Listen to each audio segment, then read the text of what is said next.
Yeah, indeed. The Huns pick here, or Huns ban, is definitely surprising. Barles has. It's actually surprising because Heartt's first home map was Cross, and I would think that Huns was actually banned because of Cross. But indeed, Barles versus Heartt. I think Heartt should have the upper hand in this one, but Barles could always surprise. Like, he has a top 16 talent, but it's consistency that is often missing for him. Well, in King of the Desert 1, he was semifinals, top 4. And then he left the game. Yeah, a lot has changed, and we have a game. Perfect timing. 10 seconds spec delay. And we have an interesting Civ selection here for Heartt going Lithuanians on Arabia. Well, maybe some surprise, right, for the game. I mean, Lithuanians, in my opinion, are great in any map, honestly. But let's see, as you say, they are starting. I'm getting into the game because I wasn't there. And it's already starting. Yes. Okay. So, guys, ladies and gentlemen, with Lidacor, we continue. And there you go. First game of the second series of the day. I don't know you, Lidacor, but for me, it looks like this is the series number 5 because this is too slow, too long. And here we are with Lithuanians versus the Mayans. Whoa. Well, first matchup, we get like this 100%. We didn't see Lithuanians versus Mayans in the tournament, at least not in Arabia, as far as I remember. Yeah, no. In fact, the Lithuanians were barely played on Arabia. According to the stats, it was only played twice, but it won both games. So far it's 100% win rate. But oftentimes Mayans are just sniped because they're so strong on Arabia. I think this is a fun safe matchup because they have their answers to each other across the game. So it depends on timing and when you tech switch into something else, basically. We have a lot of birds flying around. I'm just noticing. Look at all those birds. Where they are? In the middle of the map. All this stuff. There's like 5 birds flying around. One of them is derping out really badly close to the deer of Heartt. Well, maybe we're going to have some kind of aggression. Listen in. Let's be quiet. Oh my God, what is this? Is Age of Empires or National Geographic? Come on. All right. Well, in the north, Heartt as a blue with the Mayans, with the Lithuanians, Barles in the south, red. Mayans. What civilization matchup is better? Because this is very tricky. Honestly, I mean, if Heartt go for the relics and can get them, then plus skirmishes is great. But playing against Meso Civ is always great. Yeah, this is going to be an interesting one to see how it unfolds, especially considering Barles is an excellent map for Mayans here. So, relatively well vulnerable, gold at the back, berries at the back, stone even at the back. That bird is actually starting to be annoying, so that might stay there for the whole game. Oh, no, it's unstuck. I just had to look at it and... Okay, now the bird is free, so it's not going to give those annoying noises anymore. Focus, Lidacor, focus. The map for Barles, it's good in my opinion. Bears at the back, goal at the back. He can easy wall the map. Also, if he's going farther and explore that relic at the back and the stone, it's very easy to wall that part of the map till the edge of the map. While if we check Heartt, berries in front, goal in front, wood on a side, which is okay. I prefer Barles' map at the first look. Yeah, Barles' map is excellent. Like, this is a 10 out of 10 map. And oftentimes it's way worse, especially for Mayans, that, as I said, Drosh FC, Drosh Archers could be definitely something they consider here. I think the tricky question is how is Heartt going to deal with potentially early crossbows or an early triple barracks eagle play? Because Barles could... I'm more worried about the barracks, you know? I don't know, but against eagles, but against crossbows, skirmishers? What do you think? Yeah, that's fine. I think that Heartt needs to play scouts here. Because if your opponent is going archers, you can go scout and skirm. But you kind of have to have at least one stable, because you have to be ready in castle to immediately switch into knights, because you might face triple barracks eagles, and that could be very, very tough to fight against. Yeah, and honestly, the Lithuanians start to dominate when you get the relics, and that's not going to happen immediately. So the knights in the start are just going to be normal knights, no problem for the eagles to dominate. Look at Heartt scouting. I think he expected his opponent to be close to him. This is tricky because many times the players are so close that players are just looking at the other side of the map and can't find the opponent. But now I think Hearttt thought that, hey, my opponent could be close to me. But in reality, he just scouted the left side of the map for nothing. That happens a lot. That really happens a lot. Now Barles has explored absolutely everything, but he's missing the barrack from Hearttt. But Hearttt is not going to go militias. He's going to go up quite fast. Well, 21 population expected, and Lithuanians can be definitely very easy to go up with 150 extra food. But the 3 militias are coming, and the Mayans, Mr. Barles, is going to wall all the map, which is definitely a good choice. The 3 militias need to be really annoying, but he's doing militias already, so won't be too annoying. And I believe that Barles want to go fast castle, but Hearttt is gonna try to don't let that happen. Yeah, and now Barles is one of the players that went for the pre-milled rushes the earliest. Like nowadays, pre-milled rush is quite common, but Barles did that very, very early. Like last year in Visible Cup, he actually played almost every game with a pre-milled rush, and he actually surprised a lot of players there. There were way less players using that strategy back then.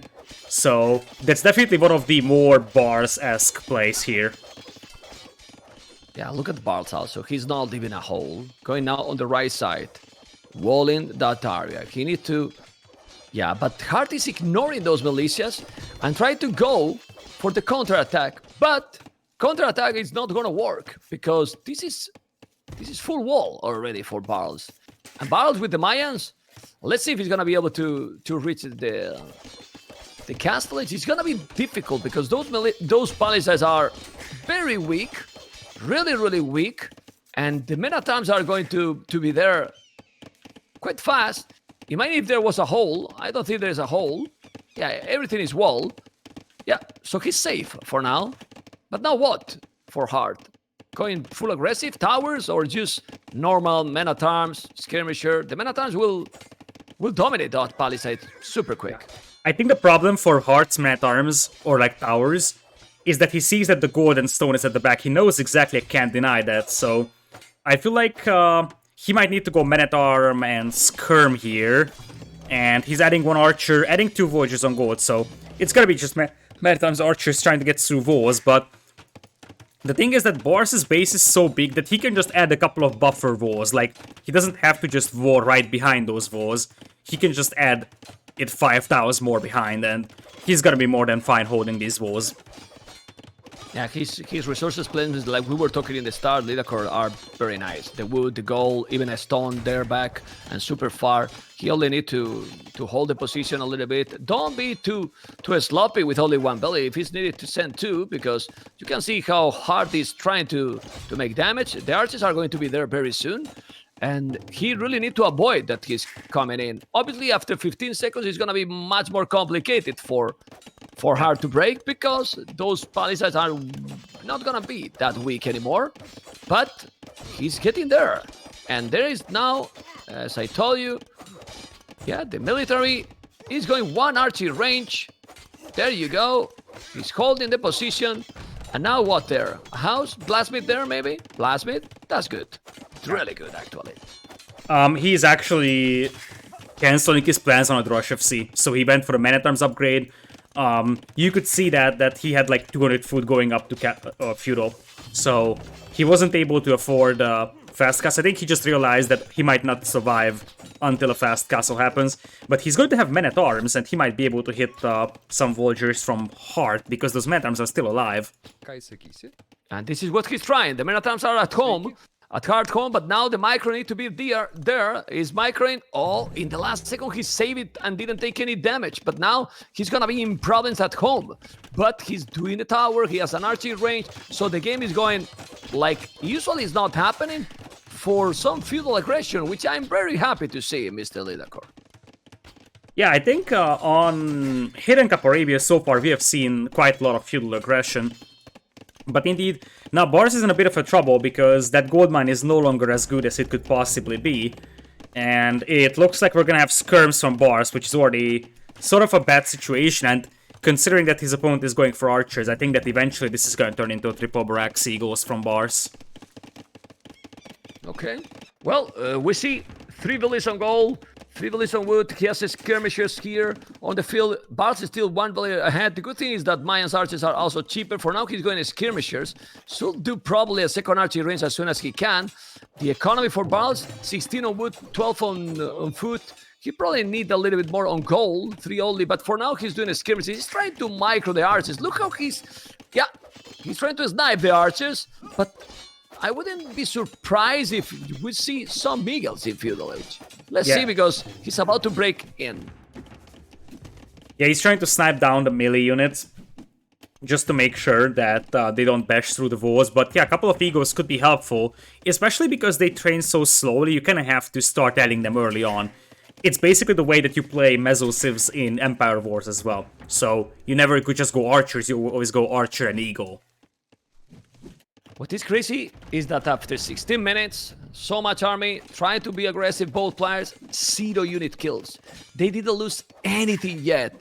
Anything, both players. Now he's gonna make the house. He will make another house exactly where he's adding and the Spally said, what I feel, what I really like from this gameplay, Lidakor, do you feel how both players are playing solid, consistent for now, and not any panic, but that village probably has been the first loss? No. He noticed, now he's gonna block it.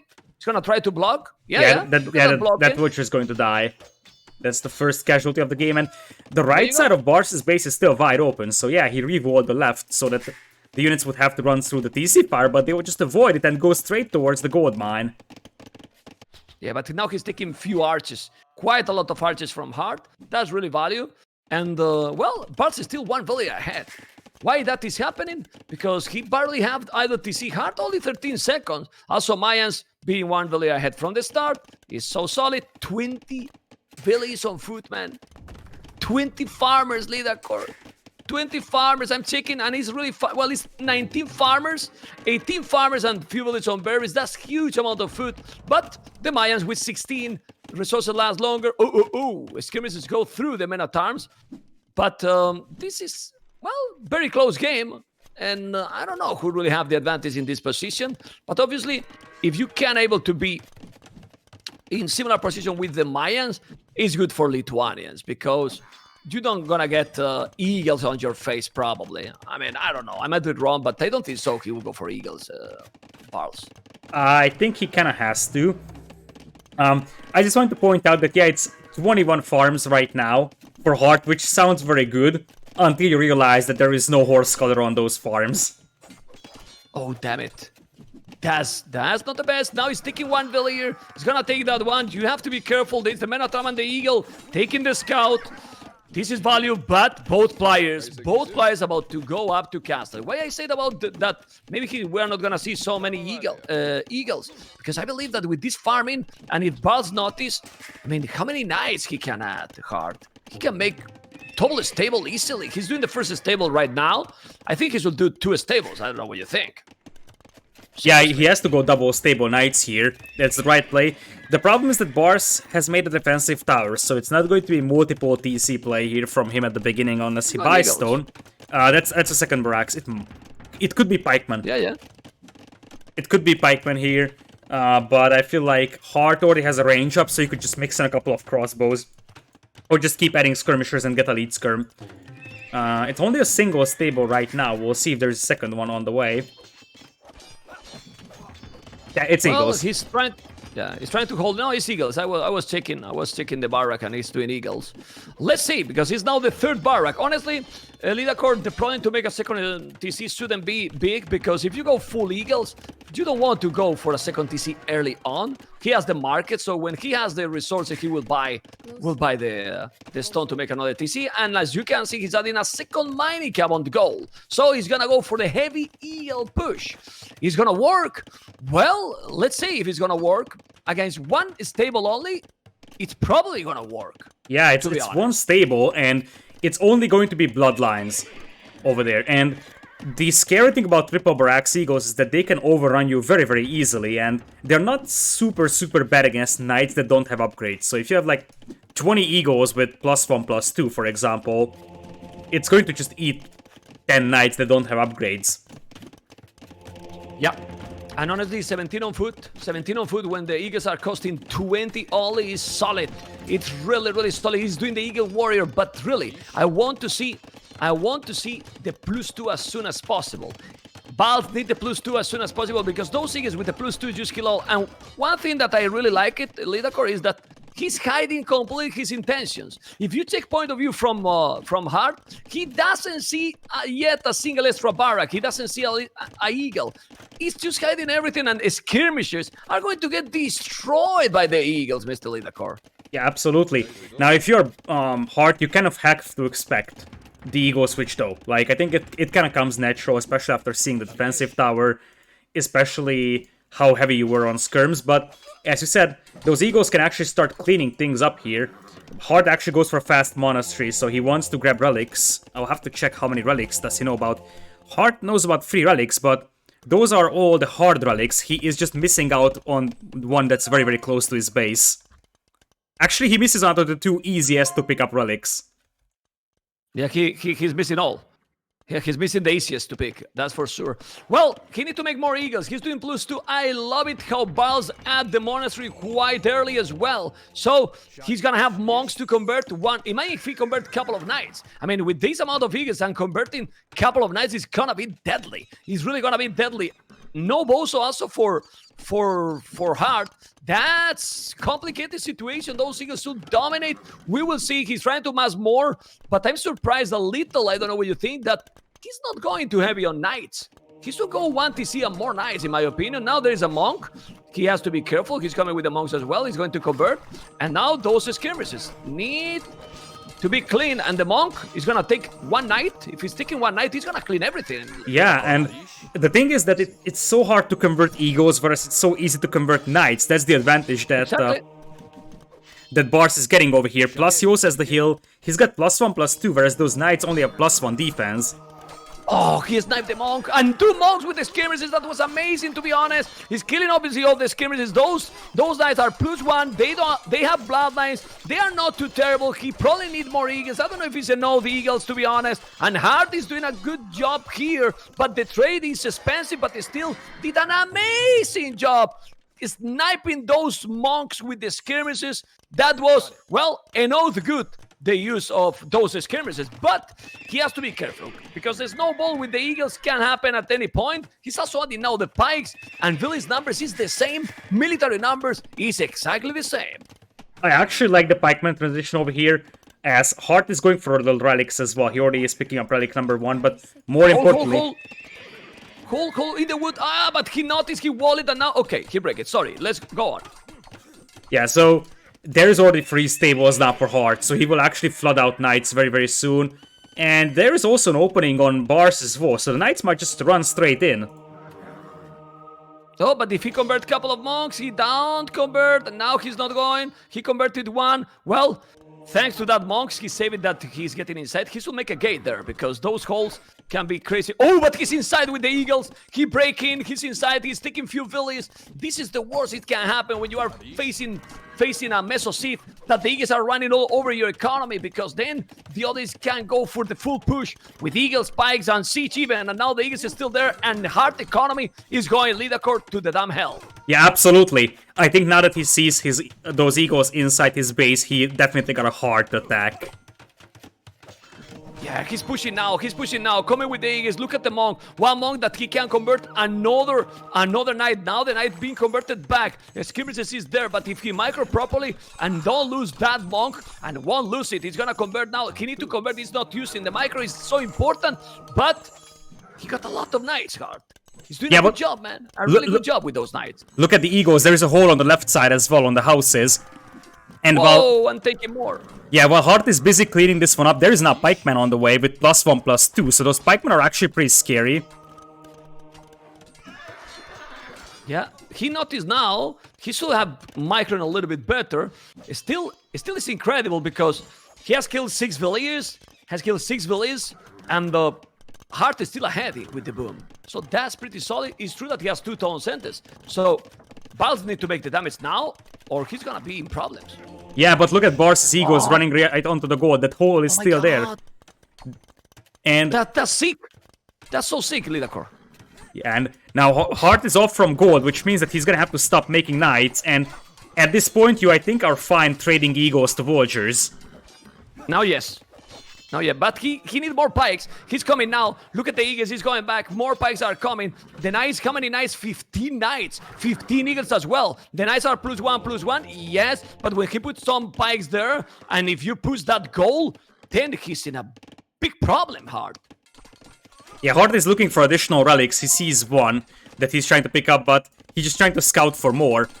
And the thing is that Barles is gonna go cast the join here. Look at those barracks for Barles. He needs like 2 more barracks. How many pikes are queued up in those? Let me check. Oh, man. Oh, man. Seriously. Seriously, you got a big point there. He got so many pikes queued. Well, but if he noticed, he can remove all and go to him, maybe. Anyway, he's doing a second town center, taking relics. This is still so dangerous to play against the Mesosif. He's gonna spam army, but the biggest problem is the gold. It's true that he's doing a TC on the right side and can take gold when he's doing, but for now, he cannot take anything. So now he can get a lot of advantage. Look at the village number, how is the same, but the numbers in military is increasing and increasing for Barles. For me, the ratio kill, the score right now is kind of tricky. The advantage, I think, is for Barles at the moment. Yeah, I think so as well, although there is a second relic coming in for Hearttt, so those knights will start becoming scary. But as I said, if Barles just cleans up his production, adds 2 more barracks, he should be able to overrun his opponent. And if he loses this... Look at this battle. Look at this battle. This battle is for Hearttt, man. Is it? Or not? Barles has the hill. He's so many pikes. And the hill as well. Oh my god, that was a bad one. That was a really bad one there. Oh wow, it was looking good, but then it's a small hill, like you said. Wow, and now they go again. Woof, military numbers. Triple the military number for Barles now. He just needs siege now and push. I don't know what you think. Or maybe transition to imp. He actually needs 2 more barracks, I think. If he gets 2 more barracks out, he would just overrun his opponent with eagles with pikes and right now. He's free TCs now as well, so you actually start booming up, but he just needs more production because he's having so many resources being floated on those barracks. I think he now just noticed, and there is the next barracks coming in for him. Yeah, Lidacor, look at his economy starting to, I think he has cancelled some units there. He should keep doing some damage. This is Scorpion, but the Scorpions with the Eagles +2, they will die. They will just die. This is gonna make a siege war shop. The economy is getting closer and closer to go up to Imp, but maybe you don't need to go super fast to Imp now and just keep pushing, right? Because imagine that you go transition to Imp and in the process you lose the army.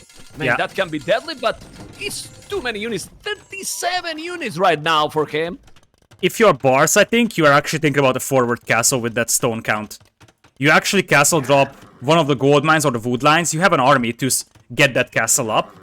And then, as you said, it's free TCs for him. His resources, in fact, are looking good enough for an imp already. So... Castle, but for Hearttt. Okay. Yeah, but still, this is good to defend. He needs that castle, but he can go around. He can go around. He shouldn't be stubborn here. He's gonna try to deny that castle. I don't know what he's trying to do. I think he should make some more raid. And honestly, yeah, he should just raid. Transition to imp. Oh, he's gonna deny that castle? Nah, that castle will be up. But he's killing a lot. He's killing a lot of units, to be honest. Yeah. He's killing a lot. He's converting those. He's killing knights. He's taking everything. There is no army from Hearttt. No army. Well, 41 for Barles. But Barles, don't lose the Mangoros. Don't lose the monks. What are you doing, man? Yeah, he don't overcommitted. He overcommitted, but the idea was good. The idea was that Hearttt pulled all the villagers from the gold and nearby resources to make the castle. And there was no villagers inside the TC. Still, this is game. I mean, he has killed 25 villages. He keep raiding. He's there with knights. He's raiding absolutely everything. He's doing an amazing game. Barles, so smooth the first game. Except that maybe overcommit, but overcommit for a good reason. He killed a lot. He's killing more and more villages. Look at the village numbers now and look at the economy. Now one castle just there in the main goal from Hearttt, and this is over. Yeah, exactly. And Barles is about to click into Imperial. He's got... oh, look, that's a beautiful castle. That's a beautiful castle. Or will be on the hill. He will be able to trap it down. And he can just keep raiding with eagles. And Hearttt is still on 1 relic. He had a second one picked up somewhere, but he never was able to garrison it because he was so busy not dying. Barles is on the way to Imperial. Now on 2 relics, Barles is not only the relics that you are getting, it's the relics that you are stolen to your opponent. He's up to Imp. Population 10 villages more military. He only need to spam eagles or even pikes, and the game is absolutely for him. He has 48 villages on wood that, in my opinion, is not needed. He need to make a few farm more like he's doing right now. Look at this at the bottom right corner, and also find the goal on the left. Look at that goal at the bottom left. Leader core point of view, Barles. He never explored that secondary goal. You know. The good thing that he's with the aggressive position, but if he was under the pressure, no goal for him. Yeah, I feel like he could just keep adding eagles. He's gonna have El Dorado available, and El Dorado eagles destroy everything. No, I really think that Hearttt, when he see that he's Imp, he might call it. Yeah, look at this left side though. Just left side of Heartt's eco, and Barles knows about that. He's an outpost over there. That's gonna be a lot of dead vultures. Yeah. But kill for the knight. Phil, kills the knight. Nah, this is GG. This is GG, and while these series are starting, is very strong. People say that Hearttt is the favorite. I have said that, yeah, he probably is the favorite, but Barles is a very, very consistent player. He has his plans, and he has been playing a lot as well. And I'm sure that he has an incredible motivation to be in the main event for pretty much the first time in a big tournament. Yeah, absolutely. And he's in a good position to win game number 1 at least over here. And every time I'm seeing I think that Arabia is always the game where the stronger player is supposed to win. And everybody expected Hearttt to be the stronger player for a reason. So I feel like if Barles wins this, that's a huge advantage for him, because after that, all he needs to do is just win his own home maps, which is technically possible, because that's why those are your home maps, because you like playing them. It's also true that Mesosives, Mayans, Aztecs, you know, they're dangerous. He's having halbardiers. Why to go Eagles? You go halves and you go trebs, and that's it, you know? But let's see what is going to happen. Trebuchet incoming. Look at those pikes that are going to be halved. Hearttt didn't call it, but it's impossible. I mean, it's definitely impossible to come back in this one. But honestly, the gameplay for Barles has been very smooth. Like, he didn't lose units, like throwing units, you know, because when you go this kind of a strategy, he knew exactly how to attack and where to attack, you know, and did the damage constantly. Yeah, exactly. He played very smart. He had a good map. That's something that we have to add. But I feel like indeed he made the right decisions at the right time. He's already trapping down the castle. And like, this is not going to be sustainable for Hearttt. He can't just spam knights into halberdiers, even though those hubs do not have the imp upgrades, I believe. In fact, they don't even have iron casting. Yeah, well, but the knights are +3, okay, but then when he's going to go up to imp, never. 46 farmers, okay, great. 20 on goal, but the trebuchets are already doing the damage there. 42 farmers as well for Hearttt. And just look how Barles is going for a TC super far, because he still didn't find the other goal that is close to his base. Well, exploration is crucial, guys. It's really, really crucial. He's now spamming more army, just trying to kill that castle. And, well, it's about time, I believe. The score is just increasing and will increase more and more. Yeah, I think Hearttt doesn't want to call the game with 3 relics in his possession. So he feels like, I got 3 relics. If he somehow gets to Imperial, there's a chance. But I feel like he's just not getting there, because he will need to constantly defend his base with knights against halberdiers. And when he loses that castle, the TCs will start going down as well. I think Barles could once again start mixing in eagles for some more raiding, because I think he needs to raid more. Yeah. Let's see. I mean, he cannot, because now he still have a good amount of knights. They're taking the house, but honestly, he's doing the right thing. The castle is down. Now just going with the trebuchet for the TCs, sending all the halves in front. +4. Those halves now with the +4 is completely different. That's plate mail armor. And now with the trebs, the TCs will go down. The resources, to be fair, to be honest, are looking solid. He's about to go up to Imperial, which is kinda impressive, but this is still a long way to go, because the Imperial Age is going to be another 3 minutes, and in the meantime, those TCs, all the economy is going to go down, and there will be a point that the Eagles also will appear, and then with the Eagles you raid absolutely everything. The Knights just ran into the halberdier, and I think that's where Hearttt tapped out. I want to give credit to Barles for doing a very smart thing. He's targeting multiple town centers with the trebs. He knows exactly that the only chance Hearttt has is to get into Imperial, and he's trying to take down all of those at the same time. Like, if you just target the right side one and then move to the left, you might actually let your opponent get Imperial. But if you target multiple, then you have a higher chance of trying to stop all of the Imperial Age progress. That didn't happen over there because Hearttt didn't even click up, and Barles grabs game number 1. Well, solid, man. Solid play as we expected. 1-0 for Barles. That only makes that the series get more and more interesting because we want to see close series. And when let's say, I don't want to say in between these players the underdog, because I don't think Barles is really underdog. He's a very experienced player and strong. But when the less favorite, right, is winning the first game, well, more hype, and just look at the economy. More food for Hearttt, but Barles, in what he wanted probably with a Mesosif, a lot more wood, a lot more goal, and what is the most important, Barles' transition to Imperial was amazing. He couldn't the other player go, and in the timeline, you see absolutely everything, and that was the game number 1. So now home maps for Mr. Hearttt, Mr. Lidakor. Yeah, absolutely. There is a fun story, by the way, about Barles. I don't know if you remember that, but I mentioned Visible Cup, which was basically Hidden Cup settings after Hidden Cup for the players that didn't qualify, and Barles was actually a finalist in that. He lost 4-0 against Winchester, and then he actually messaged me. He was a very, very nice guy and said, "Oh, sorry, I had a very, very bad day, so I'm sorry I played so bad." But yeah, that's a nice story about Barles. He really is a nice guy. Well, I mean, that's cool for him. And Barles, I've been knowing a little bit more because been playing. But lately it's crazy because maybe now he has been practicing more, but he was playing Black Forest all the time lately, because of the tournament, the Black Forest tournament. Yeah, the Drunken Forest. We have a game as well. So 20 seconds left, and we're going to 4 Lakes, aka Cross, with a Persians versus Japanese matchup.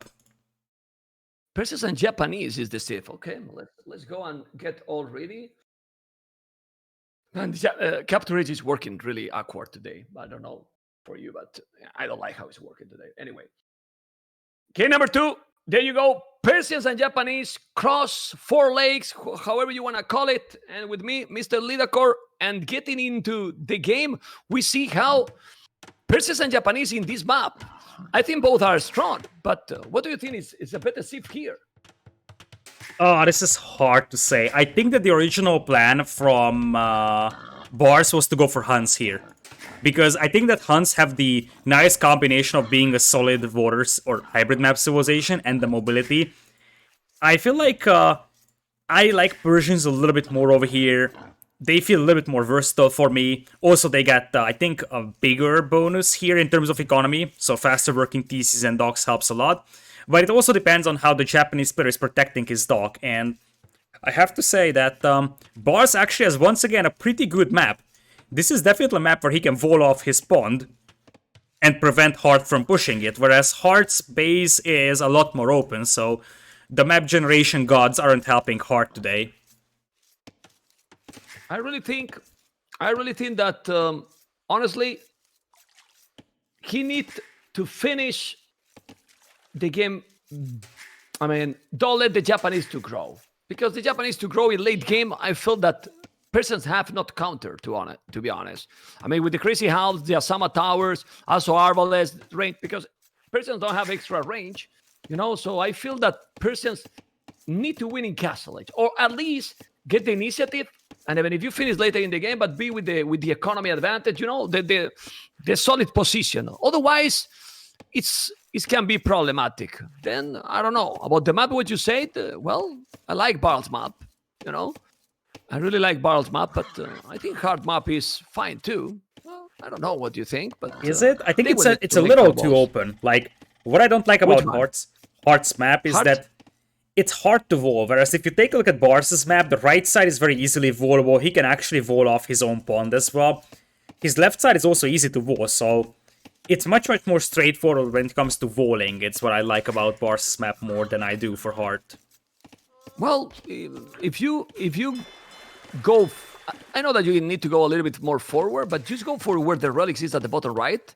there's 3 forests, and then there's not too many walls to do. Of course, you want to wall closer, but that's very easy to wall, and you connect with the pond as well. But yeah, as you say, that forest for Barles is close to the dock, close to the pond, and very easy to wall. Yeah, they will need to make some walls. Obviously, you don't want to use a lot of resources on walling because usually you fall behind a little bit. But let's see. The advantage with Persians, he got already the dock and a fishing ship outside. That's why also with extra resources in the start, Persians here can dominate as well.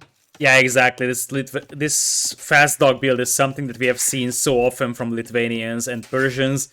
And this is why he was taking the straggler trees around his TC, because he wasn't able to afford a lumber camp. One of his vultures is actually stuck on the wood line, so that's less than ideal.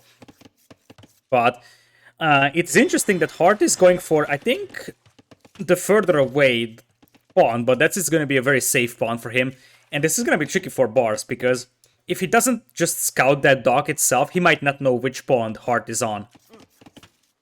Honestly, I'm not sure that Barles will go for pawn aggression. I feel that he's going to try to secure his own economy better, and then go for land units.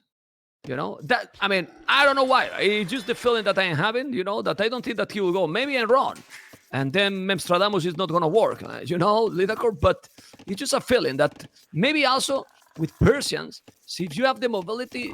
You want to go like this approach, like barrack and scouts, in my opinion. Wall a little bit and try with the mobility with the scouts to create chaos. I'm not even telling to kill many units, just chaotic games.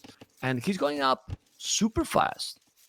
Yeah, I also think that it's a better option to just go for land units over here. I feel like if your only game plan is that I'm gonna get a dock up on the opponent's pond and kill his fish, that's a bad game plan, because how many times we have seen players are like, okay, I'm just going to try and kill his fish, but he just lost 2 land units. I feel like you shouldn't have just killing the opponent's fish as your game plan here. You kind of have to go a little bit more land focused. And as you said, that's a very, very fast feudal from Barles over here, supported by some deer push. And he's going to beat his opponent into feudal age by a solid minute, as Hearttt is going archers apparently. And Barles will probably be playing with scouts, if I'm not mistaken. Yeah, I think so. But let's see. And also, you don't kill Japanese fishing ships, Like, they are double HP, they got the armor, so it's difficult to kill. So I prefer to focus on your own economy. And now let's see what he's going to do. What I don't see yet is a barrack, because he put a little bit late the lumber camp. Now the barrack is going to be up. There you go. With 2 villiers, a little bit late. But he's coming with... This is so good for Barles. He has spotted already the militias, So he knows that he's doing militias. I mean, you really need that information. And now he's going to go, obviously, scouts, because he's not mining gold. So we will see the barrack, and the next will be the stable. Yeah, exactly. I feel like if you are playing men-at-arms against scouts, you kind of have to wall yourself. Otherwise, the scouts will just run around your base, and you won't really have the chance to catch them. And Barles is probably waiting for the opportunity to land a couple of hits on the militias, so that you can weaken them before they upgrade to men-at-arms. Yeah, he's adding also a spear. I like that option a lot, because when the scout is around, it's gonna make the scout from your opponent pretty useless. And let's see now with the scouts, okay? Scouts are going to be there, and I mean, Barles who have wall a little, he's not walling anything, so it's weird. I mean, just look how in the previous game, he walled absolutely everything, and now he's not walling. He's not doing the quick walls in the palisades, but that's it. Nothing else. Well, now, Hearttt is still walling everything, but as you said, he's doing the archery range. If he's able to snipe those men-at-arms, the scout might have... Oof, he's not walling. He's walling. No. In the last sec. Those are Japanese men-at-arms. Those are Japanese men-at-arms. Yeah, but he's walling in the last second. He walled now, but still the spear is gone. He needs probably another spear, but he walled in the last second. Saved the day. But just look how he's doing this. A little bit of chaos, and he has already 300 wood, and he's dropping an archery range immediately. So there is action on the land, and now with the scout going forward. Yeah, and I think if you are Barles right now, you kind of have to be aggressive with your scouts now. Because otherwise, like, you can't just trade. A sneaky ability from Hearttt, and if he do not notice, this can be so bad for his economy. I don't think he will notice. He does the right thing about sending a fishing ship to the far out deep fish, but I really like the game plan here for Hearttt. He creates a distraction with these man-at-arms, and now he's going to push the pond. Yeah, but he's clicking. It's clean all. It's clean and all. He lost one scout. No, two scout, but he has clean all. That was okay for Barles, in my opinion. Yeah, that was an okay fight, and he could actually kill the opponent's scout here as well, which is important. And now, Hearttt needs to bring in some spearmen as well to support the archers, but I think the important thing is now there is no man-at-arms to kill the skirmishers from Barles, so Barles can defend with skirms. Yeah, exactly. Heartt's Villager is coming back home. Heartt's Villager is going back home. He's sent it to chop trees. So what happened is that he sent it to chop trees because he didn't have wood to make the dock. But he noticed now. Yeah, he noticed. He's going back. He's going back. But the blast bit. Oh, the galley from Barles. Perfect. Because that dock was late, Barles had time to react. I'm not sure. I think Barles might have seen the Villager. Yeah, I think Barles saw the Villager on the tree. And now that dock is gonna be denied. That is great for Barles, and like the best thing that those archers can do from Hearttt is killing the deer. And that Villager is gonna get killed by the scouts. Oh, that's so great from Barles. Yeah, Barles is taking the Villager. Barles is in a really nice position right now. Of course, Hearttt has well completed his base. Now doing a stable, but you don't want to go stable with Japanese because you're gonna delay a little bit your economy. Right now, the economy advantage is massively for Barles. Why? 4 villages ahead. More fishing ships. Better economy for peasants if you go with this approach. Always, Mr. Lidakor. Yeah, absolutely. And that eco lead is going to translate into a better castlage time, and we could see potentially Persian costs. And oh, look at Hearttt moving out of the village and will get intercepted right away. If he noticed, Barles didn't notice. He's going inside with 2 scouts, which is not a lot. Might kill some villager. He could have killed the other villager that is outside, that in my opinion it was even more important. You know, and now he's gonna try to trap. Yeah. That was really unfortunate. They are not patrolling, and that's why he didn't find it. But now he's gonna find the scouts, and this is, in my opinion, good for Barles still, because he's forcing to make extra units from Japanese. But Barles need to make. He's doing the market.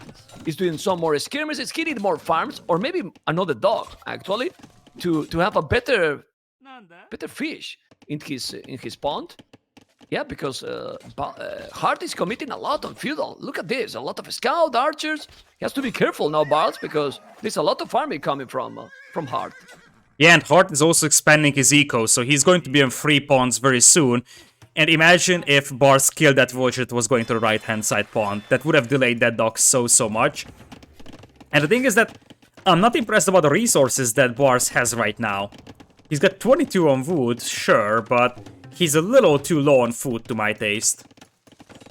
Well, he's doing a lot of farming. He's doing fletching. He's also on his skirmishes, remember? They cost food. Well, his opponent is on archers, so he's not really spending a lot of food. But he has that many wood because he's not going for the corners. Now he's sending another bullet to the corner. I mean, 1,000 wood is definitely... Well, he can balance. He got the market. So if he need the wood, if he need to balance the economy, he will do it. But now the economy seems to be much better for Hearttt, even that he's doing the scouts now. And, well, it's a lot of farms from Hearttt as well. Yeah, but you will see how he will balance the economy soon. Yeah. And we'll get there. Hearttt doesn't have a single eco upgrade, by the way. So all those farms are without horse color, and then not even double bit axe. On the other side, it looks like Barles goes for a much more eco-heavy approach. He's got horse color, double bit axe, but he's, I think, going to fall behind in castlage time. I'm not gonna be so long, and remember that TC is faster. No, it's gonna be almost the same. You know, he's getting there with the skirmishers, and Persian's economy is amazing. Look at the market, I'm telling you, and then when you click, you are faster than your opponent. It's gonna be up a little bit slower, and he will reach with 10. Look at this, already ahead with Capital. As you can see the time ahead. He's also doing a dock on the left. This is gonna be another amazing and close game. The decisions in castles are gonna be huge, but the double stable knights and plus skirmishes, I like it a lot. Stable from Persians +2 against archers. Yeah, exactly. And one more thing to add, Hearttt, even if Hearttt goes for knights against those skirmishers, the Persians can always mix in camels. So Japanese can't go for knights here. They can't go for archers because the knights eat them. Their only hope is pikemen, but there is enough skirms on the field to kill the pikemen, as there's a dock up on the left-hand side pond for Barles. And his eco in the long run is probably going to be better because of all those eco upgrades. And not only that, also he has the look at this. He forced do so many dogs. I mean, 4 dogs for Hearttt. That can be okay, yes, but it's still a lot of investment. Imagine that he can take that lake at the end. It can be deadly, and that's a corner with only galleys. He doesn't have any efficiency there. What is he doing? Look at the trick by Barles. Oh my god. He just put that one there, and now he forced him to go away. I mean, I don't know if it's gonna work now. It's not gonna work. He got it behind. He's not attacking. Well, he tried. It didn't work, but was fun to watch for sure. Now war galley upgrade. Castellates, crossbow, and Botkin. The knights are needed, amigo. And the knights are with Bloodless and +1. Yeah, I think you will need that +2 defense soon, but I like the war guy decision, because you want to secure a second pond if you're Barles. You don't want to just stay on one pond, especially against Japanese. And it's so hard for Hearttt to kill those dogs with the extra HP on them. He can't. And also there's a Billy holding. And just look how the economy is looking better for Barles. He's able to do the war galley upgrade. He's doing now Botkin, elite skirmisher upgrade. He's also doing a few knights. I mean, Persian's economy now is much better. And then, as you said, Hearttt is going to stables. If Barles spot that and then make some switch, I don't like that Japanese has to go with 2 stables. That's definitely not good for him. And now he's taking the pawn on the left, and he's just basically wasting 2 docks for Japan. Yeah, absolutely. Plus, he's getting a lot of fish for himself, so that's a nice added benefit. And now it looks like Hearttt is also going to play with the war galley upgrade himself, and he's gonna get a counterattack in here. Yeah, let me check, because I'm checking. He need to see those crossbows fast. I don't know if he's gonna notice. He noticed immediately, so he's not gonna lose anything. He dropped the wood and he's going back. There's no ballistic. Still, man, he still have without even double the task force scholar. How this is possible? How this is possible now? Knights outside and camel. The skirmishes are coming. He need to walk because that open. The camel is kicking off there, and the skirmishes with the +2. This army composition is very good. I don't know what you think. Very, very good for Barles. Yeah, it's looking very, very good, and as you said, if you add the fact that Barles is also on 2 pawns, ecos are very, very even, but yeah, knight, camel, skirmisher seems like a very, very nice combination here for our red player. And Hearttt will try to come back to the left-hand side pawn, but we'll see if that actually happens. Yeah, but now look, +2. +2 armor already, chain-barred armor for those knights and camels. He need to go back. He's doing gillnets as well. He's trying to go, but he's not gonna get it. He still I mean, both sides with 2 pawns, great. So the game is kind of super close, but it's still, the knights and camels now +2. He might now ballistic. Ballistic might be even too much, but really, not a single upgrade with the economy from Hearttt. He's gonna keep falling more and more behind in the economy. It's true that he's doing a second tone center, but second TC will happen as soon probably for Barles as well. Probably he doesn't need yet. Need to go back. This is a lot of army from both players, knights and camels, and more knights from Hearttt. But those are +2 versus +1. Who's gonna take this battle? Maybe now the crossbows might do the job. There's a monk as well. I'm not sure this is a good battle for Barles. It's not. We're gonna find out very soon. It's not. And the skirmishers were killed before they could kill the knight. Boy, that's a disaster. He couldn't kill the monk. That was an awful battle. And it's 27 army against 8. And as bad as Heartt's eco is, He does have a massive numbers advantage right now, and it looks like now Barles is just gonna go for full knights though, and Well, he might. need a siege workshop. Yeah, he goes for monastery first because he wants to convert the knights here as well, but he might indeed need a workshop. It's a matter of whether Hearttt is adding more crossbows, but Hearttt does, and I love the spearman from Hearttt. It doesn't do a lot, but it helps you keep those knights away for some time, as Barles is trying to sneak a dock up on the opponent's pond. He's taking the monk, that's good. Now he needs to go back. Yeah, taking the monks is great in that situation. This is not ballistic. I still think that the siege workshop here will have a lot, but honestly, if he's doing 2-3 monks, it can change a lot. Those knights with the +2 can clean everything from Japan very easily, except the knights, obviously. But with some monks, he's gonna force him to go back. Yeah, exactly. He's just waiting to unpop those knights on top of the crossbows. He's probably waiting for like 1 or 2 more, but he's gonna pop them soon. Yeah, he's gonna put all the knights there, but he still have also good amount of knights himself. I don't know if he should just put it now outside. Ay, this is very, very interesting and close. The pikeman upgrade is also gonna be amazing. The knights are now going to go. Oh, and they catch the crossbows. Oh my god, the timing is amazing to kill the crossbows. And that's not a lot of pikemen. Those are Japanese pikemen, so they're quite scary, but not a lot of upgrades on them, so this might be enough for Barles to hold this. And he had few monks. I mean, he took quite a lot of those crossbows. He still need to convert.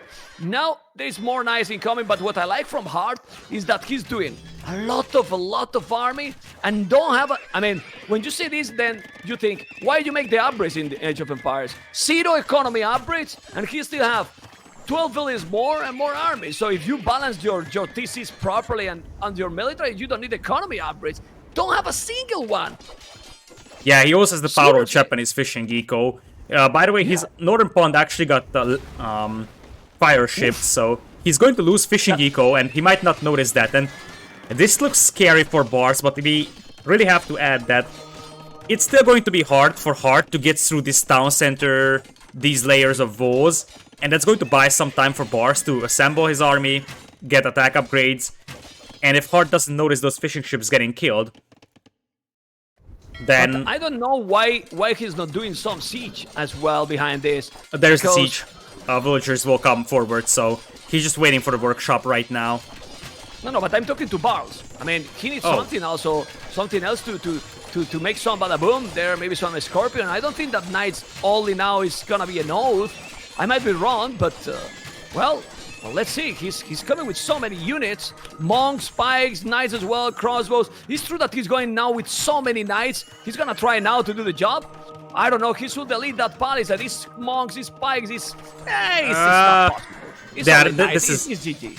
Yeah, it's looking rough against Japanese pikemen. And that's the only weakness that Persians have, to be honest, over here in Castle Age. Japanese pikemen could be very devastating, and Heartt's actually now getting the eco upgrades, so I don't think that was intentional to just delay them and go for a full push. But it looks like Hearttt is going to secure this one. This was a tricky game, because now Hearttt has the eco lead. Yeah. Oh well, it's only 8 villages, but it's 40 army. But why he's not doing any skirmishes? He did Bodkin arrow, at least skirmishes, and then he's not doing skirmishes. I know that there is knights as well from Hearttt, but Hearttt is just spamming all kind of units. All kind of units. Look, knights, pikes, crossbows. He's going all in, crazy. Well, you see Barles only going knights. Make no sense to me. But now against the TC, should put the village on the town center. This is now awkward play by Barles, and this is so over. Everything dies here. Like at this point, well, Hearttt is losing a lot. Yeah, but I mean, a lot of his army as well. I mean, he's trading army to a lot of villagers, so he now has a 25 villagers lead, and there's more knights coming, and he didn't even find the woodland the south, which would have been even more villagers killed. Yeah, well, that was kind of awkward. Still is gonna now stabilize Barles because the military now from Hearttt is literally gone. Gonna take everything, and you don't want to lose all this advantage because if now he's coming with so many units, and push you back, then it can be a snowball game. Of course, Village difference is insane, but now Barles got more army than Hearttt, which I don't know if that's good to happen. And now he's gonna try to counterattack. Well, there's some monks. I feel like this could be tricky for Hearttt because he killed a lot. He's 30 villagers dead, but if you look at his base with all those overchops, if those knights run into the base of Hearttt, he could lose even amounts of villagers here. And yeah, I am still not convinced on how Barles is going to defend his own base, but basically a counterattack is his only choice. Nice quick wall from Hearttt over there. And but no, it's open. That's open. I think. Oh, but he's walling. Yeah, there you go. Nah, but Barles is playing this very stubborn. You know, like super stubborn. This game is gonna kill a villager there. Like he didn't make a second TC till now, just at the back. Now siege war shop. Like he's only doing knights against Japanese. Make no sense to me, really. Seriously, like I don't know what he's doing. He's playing bad this game. Yeah, I feel like I'm really not sure where it went wrong. I feel like that one bad fight, even though he's in. He's in, and now got nothing at home. And like you say, look how many villages he can kill now. He got nothing, absolutely nothing. What's going on? Well, it's still 32 villages ahead. He might how many villages he need to kill, but he's killing villages. A lot of villages. Yeah, pikemen are here to clean this one up. So you have to control those knights very, very well to make sure that you kill as many villagers as possible with them. I think the problem that Barles is facing is that he's slowly losing his own base as well. Yeah, he should repair the TC. He's now doing the first mangonel. I mean, with all this pressure and you are doing the first mangonel now is kind of awkward. He's now going to kill the monk. Yeah, I mean, just look how the micro... I mean, Hearttt micro is pretty much inexistent when he has to deal with army at home. If you make a counterattack, it's the best defense. Yeah, I think now this is over for Barles, though. If you just look at the population, 129 against 84. That TC right now is standing, but Hearttt was also on stone with 9 villagers, so the next step for him is a forward castle. And well, it has been over a long time ago, if you ask me. But, well, let's see what he's... I mean, I don't understand. This is the problem with the players, the consistency. Like, the first game was all the right decisions. Now I feel that he played awkward. Like, only knights and never, like... anything else. Few skirmishes and 2 monks when there's crossbows, everything. You need to go siege and skirmishes, honestly. I think Barles took a very, very bad fight in like early Castle Age against those knights and crossbows when he lost all those skirmishers. And from that point on, Hearttt was just in a very good position to push him. There was a big hill in front of Barles' base as well, so that helped Hearttt push this one quite hard. Now he's not controlling well the monks. He's going back a little bit. He's going to convert. He converted. This another mangonel. Still Hearttt is being even too aggressive, I will say. It's not needed because he has been losing quite a lot that he didn't need to lose. He's going all in, and he doesn't need because in this situation he only need to make the transition to Imp, to be honest. Because now he can lose rams. I don't know. Still have a lot of pikes, and well, Barles could do here a tower. For example, war tower. I mean, there is some things that he could have done, and he could defend much better this position. He has a lot of idols. He's 30 villages behind. The game is absolutely over, but he's not calling it. Let's make him fight for more. But the game... Ooh, there's one knight in the goal. There's how many villages? No, but he noticed instantly. There is knights all over Heartt's eco, so we have to be careful about this. Wow. There is still a too big... I feel like this counter raid just came in too late. Like, when Heartt's army just dived in, I felt like Barles lost way too much. Funnily enough, the villager KD is absolutely the same. Yeah, but it's the same, but he's not booming. I mean, not booming like Barles, like Hearttt. GG call. Yeah, I mean, this game was weird. Like it was fun to watch, but I feel that this has been a one-sided game completely. Like, Barles took weird decisions. Being with Persians, you go only nice when the Japanese is coming with everything, with monks, with pikes, with crossbows, and you don't make any siege wars up to minute, in 38 minutes in the game. Like 5 minutes ago, he did the first. Make no sense to me. And then, obviously, like this, you can't win against Japanese. Yeah, I feel like his original plan was to go for Huns, but he lost it to a snipe, which was an unconventional snipe, let's add it. So usually the civ that gets sniped is like Mayans or Vikings or Mongols or so. But this definitely seemed like Hearttt sniped Huns because that was his strongest home map. And I feel like one of the reasons why often many people go for Huns is because Japanese don't really have an answer to cav archers. They do have a nice answer to archers. Japanese pikemen just destroy cavalry as well, but cav archers is something that Japanese struggle against quite badly.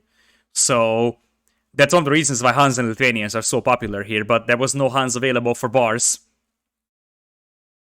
Well, I don't know. Well, you can make a skirmishes, I insist, but I think Barles played bad this game. The same that I say that he played amazing the first one, I think he has played not the best, let's say, more than bad. And, well, Hearttt did everything he needed and did crazy amount of army, 57 largest army, which drive the cities into the game number 3. That is going to be the first home map from Barles. And it is Bay.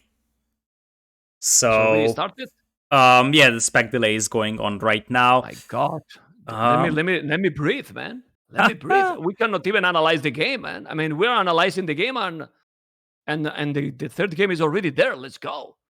Yeah, I mean, it's probably better from the perspective that it has been almost 5 hours of casting already, and this is game number 3 of a best of 7, and we have one more series for the day. Solid. Solid, really solid. Well, Mongols, Barles, Hearttt, Byzantines, and the last series of the day is going to be ACCM versus Daniel. Mongols and Byzantines, depend how you play and the strategy you do. In theory, Mongols can dominate, but Byzantines, if you get there in a good position and you go like Hearttt went in this game with Japanese full army, then Mongols has no answer. Yeah, absolutely. I feel like with Byzantines, you can't allow your opponent to get into a very, very convenient Imperial with multiple castles.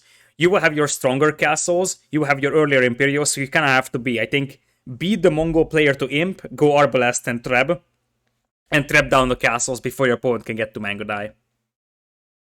Okay, I mean, I have an overlay, but they have used it. Persians, and we said Mayans, and it was Lithuanians, right? Yes, and Japanese. Japanese, okay. It's already done, and now we can focus in the in the next game. If you notice that sometimes I mute a little bit, it's because I'm muted because my voice is Titanic, Mr. Lidakor. But let's go, guys. Game number 3, and we are starting with Lidakor still, and now, Mr. Lidakor, we have seen this matchup. We were talking before a start, but people on YouTube don't see what we watch before we start.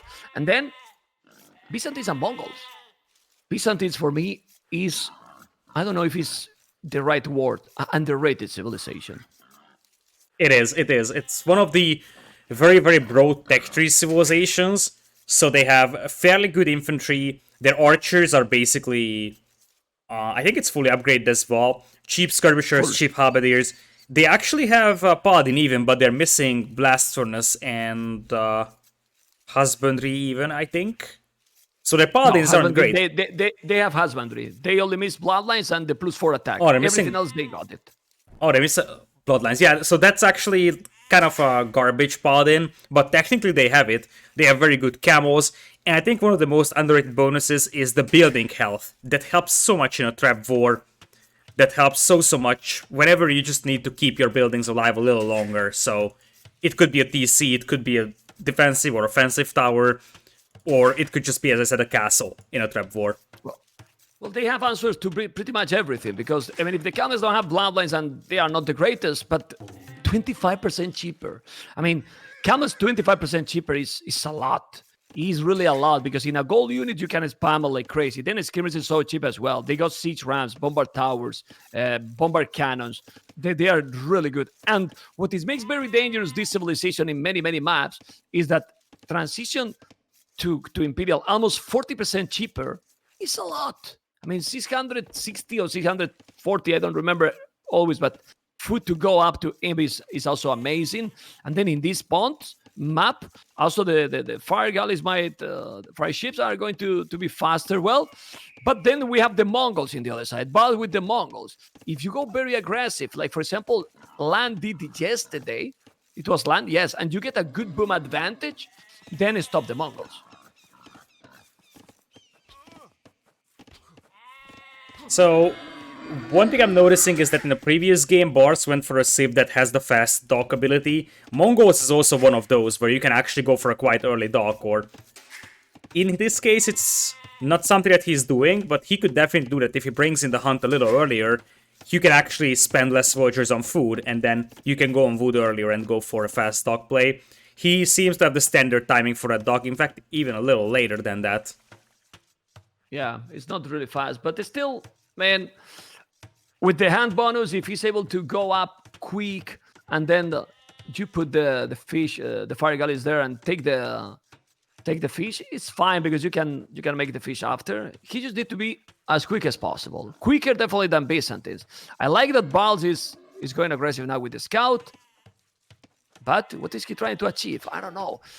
Talking about the map, in my opinion, hard map is terrible.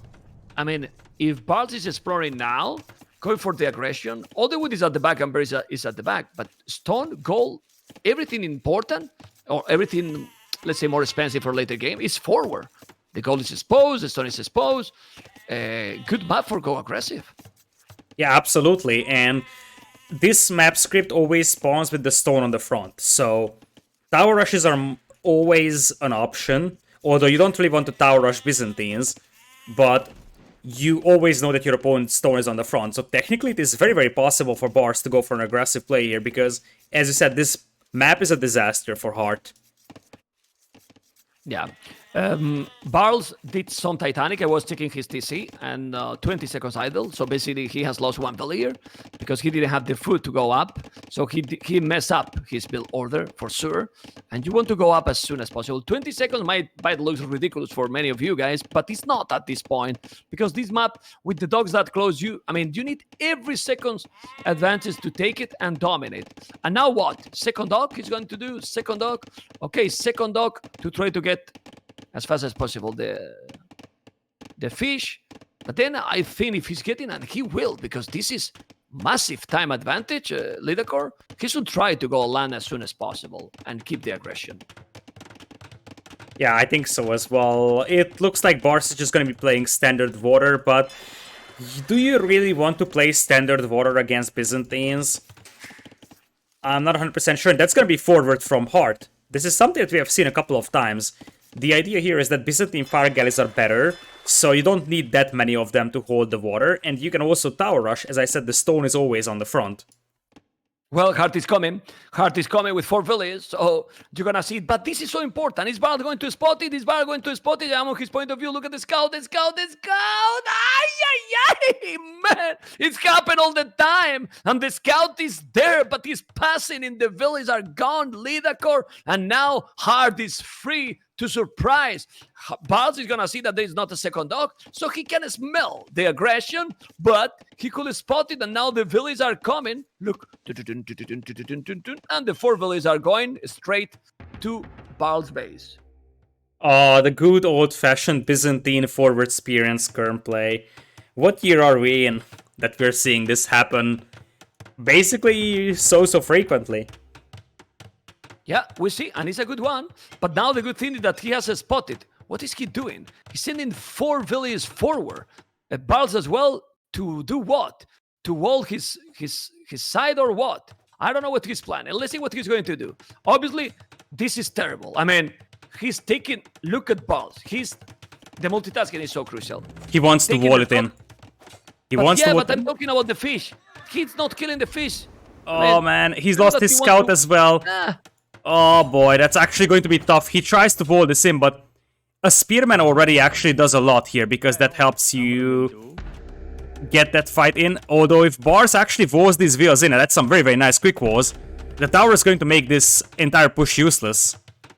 Oh, this tower is amazing. This tower is great. It's really amazing. He's gonna make a house there or trying. If he's just blocking this, it's gonna be a waste of resources. He need to wall, but the idea is great, but you see that how the multitasking is, is not smooth 100%. And now there's a problem. No stone for Barles. Yeah, but it's already there. And look at that. But he can go with villages. He should go with villages, and will try to kill to take as much as possible. And he's going with villages, and he took the fish.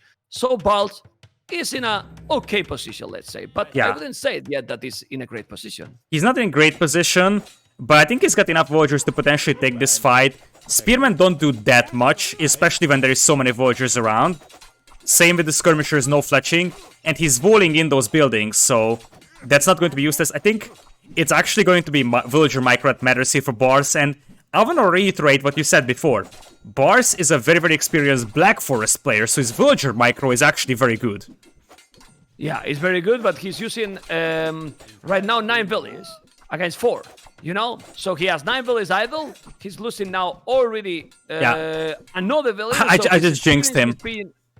I just jinxed him. His is being now bad. So he's now both has lost 3 villages, but a lot of idle time, and it still didn't wall yet the archery range. Now he's gonna come with a tower, and then Barles need to find another stone, because how you're gonna stop that? I don't know. Still have fishing ships. That's what is giving Barles some chances in the game, because if you check with fishing ships alive, Barles is still only 1 village ahead, and that's not good.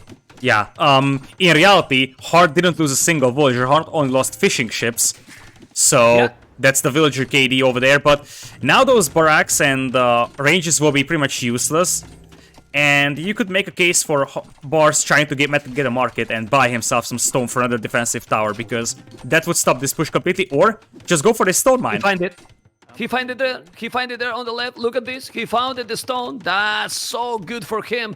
That's really good and needed. He's now on goal. Look at the goal from Barles. Barles need a market right now. 700 gold. Honestly, a lot of experience. But against the aggression, you can see how everyone panic. And he, in my opinion, overreact for that forward. Yeah, I think that it was fine that he pulled 9 vultures, but he shouldn't have chased that army. Once that army is far away, just run back and wall these buildings in very fast. And if he's able to get 2 defensive towers up, that's a nice quick gate. He needs a tower on the gold mine, and I think he's gonna be fine then. But what he's doing on archery range, he's not gonna catch the numbers ever. What he needs there is, in my opinion, is a market. He needs a market because he has 800 gold. You know, like seriously, 800 gold. Now he's gonna make the market on the right side. Good. The palisade gate is gonna hold, because you can see how weak are spears and skirmishes without fletching, you know. Oh, they can just run past the TC though, because there is no one to garrison the town center. But as I said, I think if the market goes up, Barles is in a good spot, and all he needs to do is just hold out until Castle Age, which is easier said than done. But oh, look at this. Barles actually going to tower that stone mine, taking it away from his opponent here. That's a good one. That's a good one, but probably... Oh, and he trapped the army. Yeah. He traps the army. He trapped the army as well. Okay, that's good. It's not a lot of army, but still, he's trapping the army. He need to balance the economy. Idle TC now for Barles. Not anymore. Need to make some farms. Good thing is that those villages are going to be bye-bye. I mean...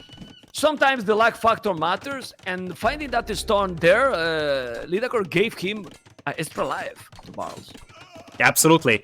And he's getting an outpost up. I think he sees the tower as well. He might just pull a couple of vultures to knock it down. Indeed, here they come, although some of them are weak. But make a tower. Buy the stone and make a tower. What is he doing? Just make a tower yourself. You got the market there. I mean, just buy the stone, make a tower, and then you are fine. You don't need to send 20,000 villages, because Hearttt with the economy. Well, now he's going to be able to kill some village, maybe. Okay, he still didn't kill anything. No. He's not losing Hearttt a single villager with these battles. Yeah, absolutely. Now he will lose. Oh my god, he didn't lose anything. Yeah, but now he's doing the tower. I mean... I don't know. The economy is still much better for Hearttt, because he has... Look at his farming. Yeah, he's got a very, very good farming. But Barles, I think if he's able to stabilize, now he's adding farms, he's gonna go back to the berries. He has the fishing eco. And I don't think that this push is going anywhere for Hearttt. And I feel like for Barles, he could try to focus down those low HP villagers. Like, some of them are so weak that... They're dead, basically. 3 villagers are almost dead, but he's not... focusing there. He has no plasmid yet. He's now doing the tower in the stone. He's still buying resources. He needs the plasmid. Yeah, but the economy is still very, very weak for Barles. I mean, the food is the berries now. He has the fish, and thanks God that he has the fish, really. Otherwise, it's disaster. Yeah, Hearttt actually just didn't push the fish enough to compensate for his land aggression here as the tower goes up. That's not something that Barles sees, I believe. Actually, Barles sees that tower. He can, yeah. He can see, and he's gonna make a second tower. It's good. I mean, he need that stone, for sure. So it's good that he's doing that tower. Still, he need to balance his economy much better. 20 on wood, 12 on food. You can see how hard he's having a really smooth economy. He didn't lose a single villager, man. A single villager is insane that he didn't lose a single villager, to be honest. He only lost the fishing ships. And now look at the skirmishes, being really annoying. Now, Hearttt is playing this very smooth. Yeah, he's playing this one very smooth. Indeed, and like Barles is doing sort of the right things, they just don't end up good enough for him. Like, he's losing villagers and Hearttt is not. Like, it is a miracle that Hearttt still has all 4 of his 4 villagers alive. And now that Barles is distracted, he's not going to focus down the villagers. Look at those, man. He can attack the village and kill them. He still didn't kill anything because he was repairing and he's focusing on another spot. Now the skirmishes. He's on the way to castles. Both are up to castles with the same village, with the same population in terms of villages. But the efficiency here, I believe that is much better for Hearttt. And when he reached castlage with 15 farmers is much better economy than 1 farmer, no matter what. Yeah, that's some easy mathematics there. That's for sure. Man. And he's running out of fish as well, so he's gonna have to start transitioning to fish traps. I feel like Castlage is still going to help a little bit for Barles because at least he can go for like defensive siege workshop and defend. But one thing that we have to keep in mind is that Barles is kind of trapped within his own base, and that's something that we have seen so many times on this map. That this is why Celtic siege pushes are more and more common on this map, because players are starting to realize that you can just corner your opponent in here and just don't let him access resources. Okay, he's trying to kill the tower with the villages. He's trying to kill the tower, but now attack the villages, man. Those villages are low HP, not anymore. He's gonna come back here. He's not taking that one. The tower is gonna be... Well, he's also with more HP. Not having the stone is terrible, and no more stone to repair for Barles. He's at the limit, and he's a miracle that he's balancing the economy properly. He's sending a scout. Few scout. Those villages are used by. And where to take the stone, Mr. Barles? He's coming with the 5 villages, skill bar and armor, and now blue is gonna go probably camels. It seems like he's opening knights, but he's probably opening knights because if your opponent is not up to castlage yet, you open knights because it's like you only start making camels if you already see the units. And Barles, he's going step lancers. Okay. Let's see if they are going to do something. The knights are better than the step lancers, in my opinion. So, yeah, they are. They're better in every way. It might be a little bit easier to micro the step lancers, and it could be very good for counterattacks for vultures like the ones on Hearthstone, because you can poke them down. But knights, or more importantly, camels alone, will be able to deal with the step lancers. Yeah, well, he's doing a double stable, he's doing the monastery, but then you check his resources and you feel like, okay, you don't have anything. He doesn't have gold. He's gonna make a monk. Yes, he's doing now the bloodlines to have some more upgrades, and it's full camels and skirmishers. I don't know how many stealth lancers you need to make them worth, but village 49 villages for both players. But with 6 army, Hearttt 17, and not only in the numbers, also in the quality of that army, with +1/+1 for those camels. He's also doing monks as well, and he got a siege workshop. Try to stop Byzantines if he's going full army now. It's gonna be really, really rough. Yeah, it's going to be, especially because, as you said before, the farming eco for Hearttt is a lot more well-developed, and the fishing eco at the beginning helps a lot for Barles, but once it starts running out, you will have to replace the fish with fish traps, and you see that he's just unable to make fish traps right now because he can't afford it. Yeah, each fish trap, remember, is 100. Maybe he's gonna try to counterattack with those step lancers. I think it's the best choice he can do. And honestly, what is he doing? No, it's not going. I don't know where he's going with 4 step lancers. I think he needs to counterattack. That's his only hope. Counterattack is his... Look at this. His base. The counterattack is just He's just exposed. He got nothing. He could kill a lot. And the stone miners also, since you have the range with those stealth lancers, they can do the job. This is over. I mean, how do you recover with this? 25 army. But Hearttt got a lot more army. He just can't, and he has monks as well. And there is no chance. And zero stone is GG. Yeah, it looks really rough right now for Barles. And I just don't see it. He's trying to repair the tower, but as you said, no more stone. And I think the problem is, where is this game heading for Barles? Even if he somehow holds this one, Mongols without stone is a disaster. He can't make additional TCs. No defensive castle option. And that is what makes these early Castle Age Monk siege pushes so good here, that you can't respond with guard towers or defensive castles because the stone is always on the front. But honestly, this is very, very stubborn. The same that he did a mining camp there in the north. We all know that in the outside of the map, there is a lot of resources, a lot of stone. Why he didn't send there the villagers? I know it's farther, but there is plenty of resources. Look at those scouts there camping around. I mean, if he explore, there's a lot of resources.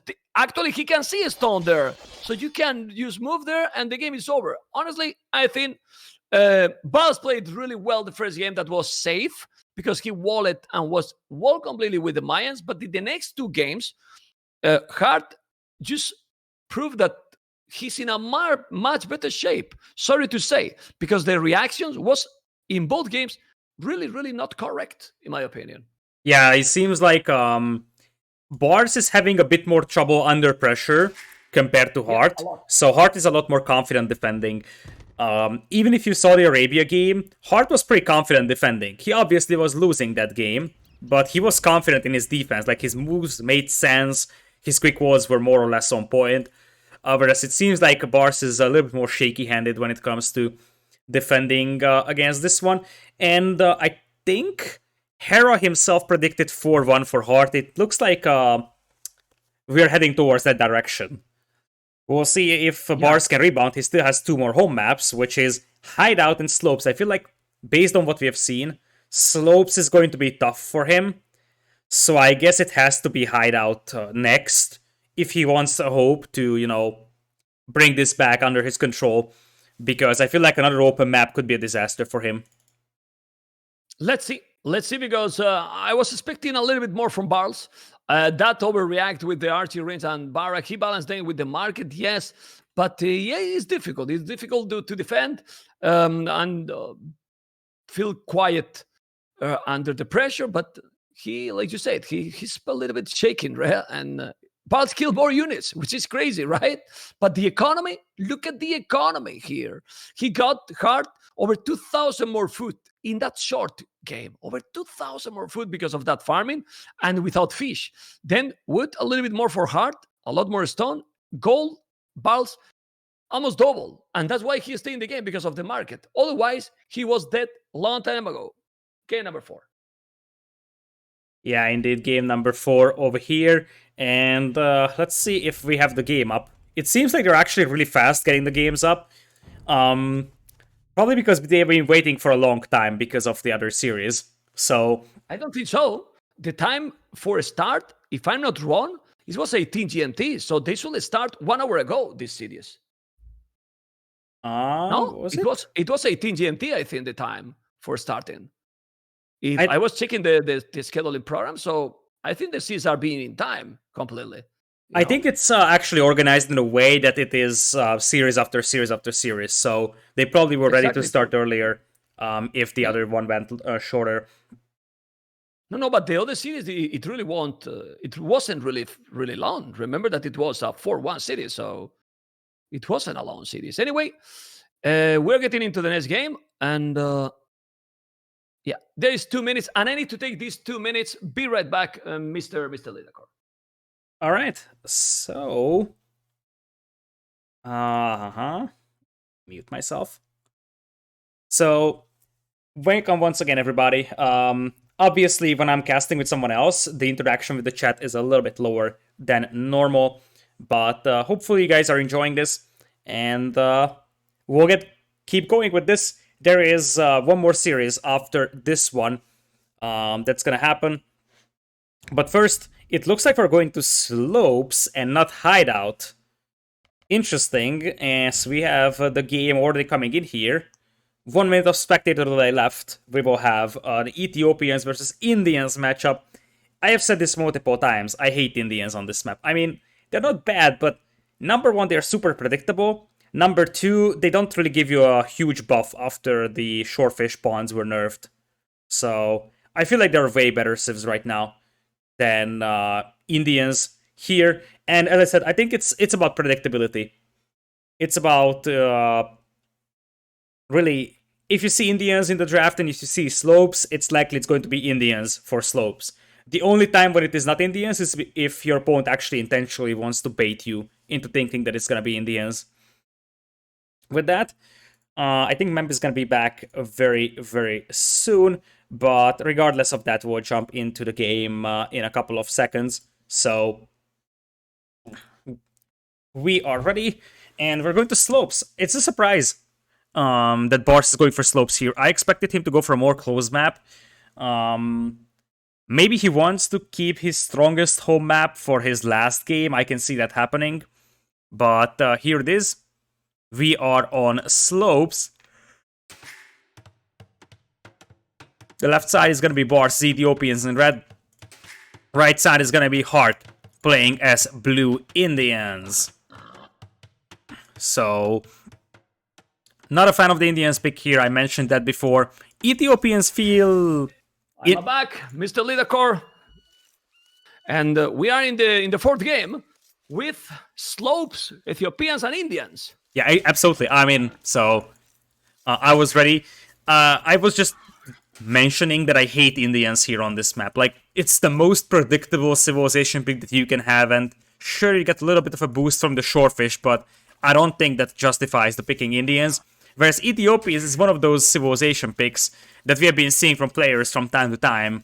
It's the Tatars, Britons, Ethiopians combo. All of these are probably aiming for Drush FC, and if you remember, the original plan on Arabia for Barles was Drush FC as well. But we don't see Indians. Sorry, Ethiopians too much being picked. I don't remember that. I think yesterday they didn't pick. And as you say, that I really think that is a solid, very solid choice. That I don't know why people is not really doing. Indians. I mean, and it's so predictable that you're gonna go to the surface. So if the other guy is just going for the trash, then that bonus from Indians is bye bye. Yeah, exactly. There were 3 instances where Ethiopians were picked on slopes in the qualifiers so far. 2 wins and 1 loss for them is the current standing. So the interesting part with this is I believe that I just know what Barles wants to do here. It feels just so right from his perspective. It is going to be a premium rush into a fast castle crossbow play. Barles, as I said, loves his premium rush. Against Indians especially, could be reasonable. I don't like that Hearttt is sending a vulture alone, because that could be easily killed by a scout. And Barles hasn't found 2 of his piggies. And it's... Where they are? I don't find it. Okay, in the front. Yeah, okay. That's actually a very, very unlucky pig spawn. Like, how far away those guys are. 2 tiles. 2, 3. 2, 3 tiles. Yeah, but I mean... It's now sending to the list. Go. Yeah, but I mean, how far they are from the town center. Like... Yeah, it's the middle of the map, basically. That's a very, very unlucky big spawn for Barles, and probably he's not even expecting those to be here, so we can already count in 2 lost piggies there, because I think Hearttt is going to grab those. Well, he's not going yet. Now he's going directly to the TC now. He's going around now, but let's see how aggressive they're going to play. I don't know if the barrack he's doing right now and transition to castle is a good choice here, because if the Indians play aggressive and fast, like I expect for him to do it, he will need to wall a lot. I mean, he will start to wall for sure. It's 5 minutes, but now the good thing is that Hearttt is exploring him already, so he knows what is going, and he should try to deny that. I will deny that, Barra, for sure. Why not? Deny that. The most times you take, the better for Hearttt, and that's it. Sloppy play by Barles there. Yeah, exactly. I think he needed Loom for that. So the thing is that oftentimes we have seen players going for the Drush FC on this map, and when you Drush FC, you always go for the berries. And because of that, the opponent who has the Shortfish and a Hunt will just catch up in Castle Age time because they have a much stronger food eco at the beginning, especially with Indians. Yeah, well, I don't know. It's not doing militias. It's not doing the militias. It might just be... Yeah, it might just be a bait. Or he just forgot about those, but he didn't mind the gold. He didn't mind the gold. This seems like it's a bait. That actually is a smart idea, because that already forced Hearttt to go for Loom, and Hearttt is going to have to play as if there was militias coming, even though he's scouting this one. I think the right play now for Barles is to pull back his scout and try to scare away Heartt's scout, because he's got more HP. So you could scare away that scout and prevent Hearttt from seeing that there is no militias, because I think now Hearttt knows there is no militias as he's going for 19 pop scouts. Honestly, Lidakor, I have no idea what Barles is doing, because he has been idle TC for like 20 seconds. Now he's doing another Villier. He's playing really awkward to me. He didn't make militias. Now he's up with one Villier behind of what he should be, because this time is for being 22, not 21. He's 21 seconds idle TC, and now he's gonna be wall, yeah, but with zero advantage for being Ethiopians right now. Yeah, I literally zero. Feel like this wanted to be a Drosh FC, but then he changed his mind, especially after not finding his pigs. I mean, Drosh FC often is there is a hole, by the way, on the right side on Barles walls. Hearttt knows about that. He saw that hole. So, I feel like Drosh FC already is preferred when you have deer that you can push to TC, otherwise you will need a lot of farms. But... You're gonna take a Villier, I think. I think he's taking the Villier. There you go. No, he's taking the Villier. Good play. Good play by Hearttt. I feel like now Barles is in trouble. Because even if he walls this one off, as I said, there is a hole here. There's definitely a hole.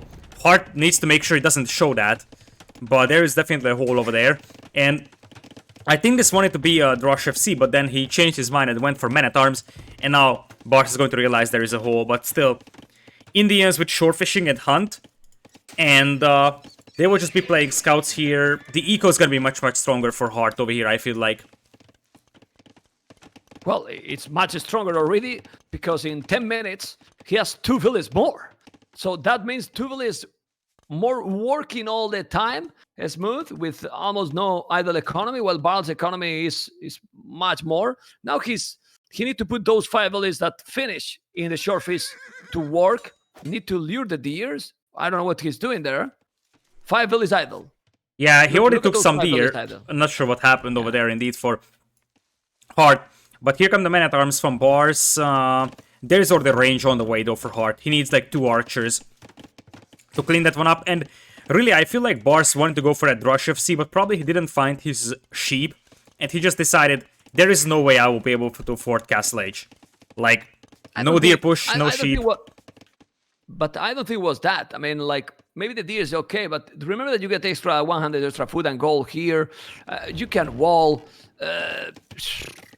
I'm starting to think that he wasn't sure what to do, really.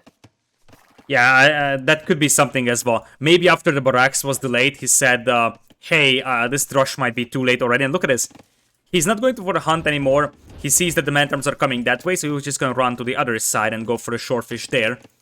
And as I said, once you have like 2 or 3 archers out here for Hearttt, he's going to be able to clean up the Men-at-Arms.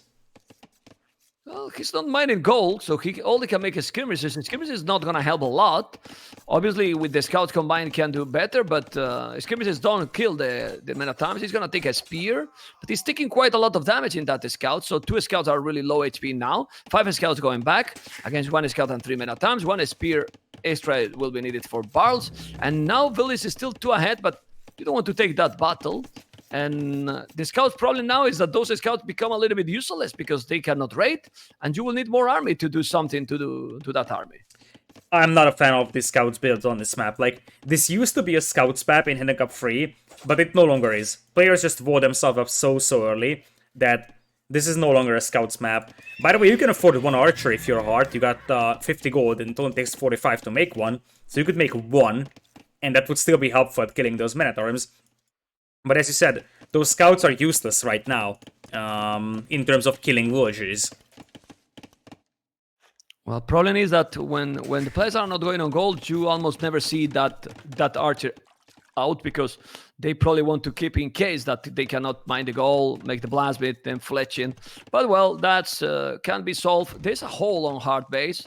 He didn't notice. Look at that village on the right side. That palisade where the range is not connecting the trees, so there's a hole there for sure.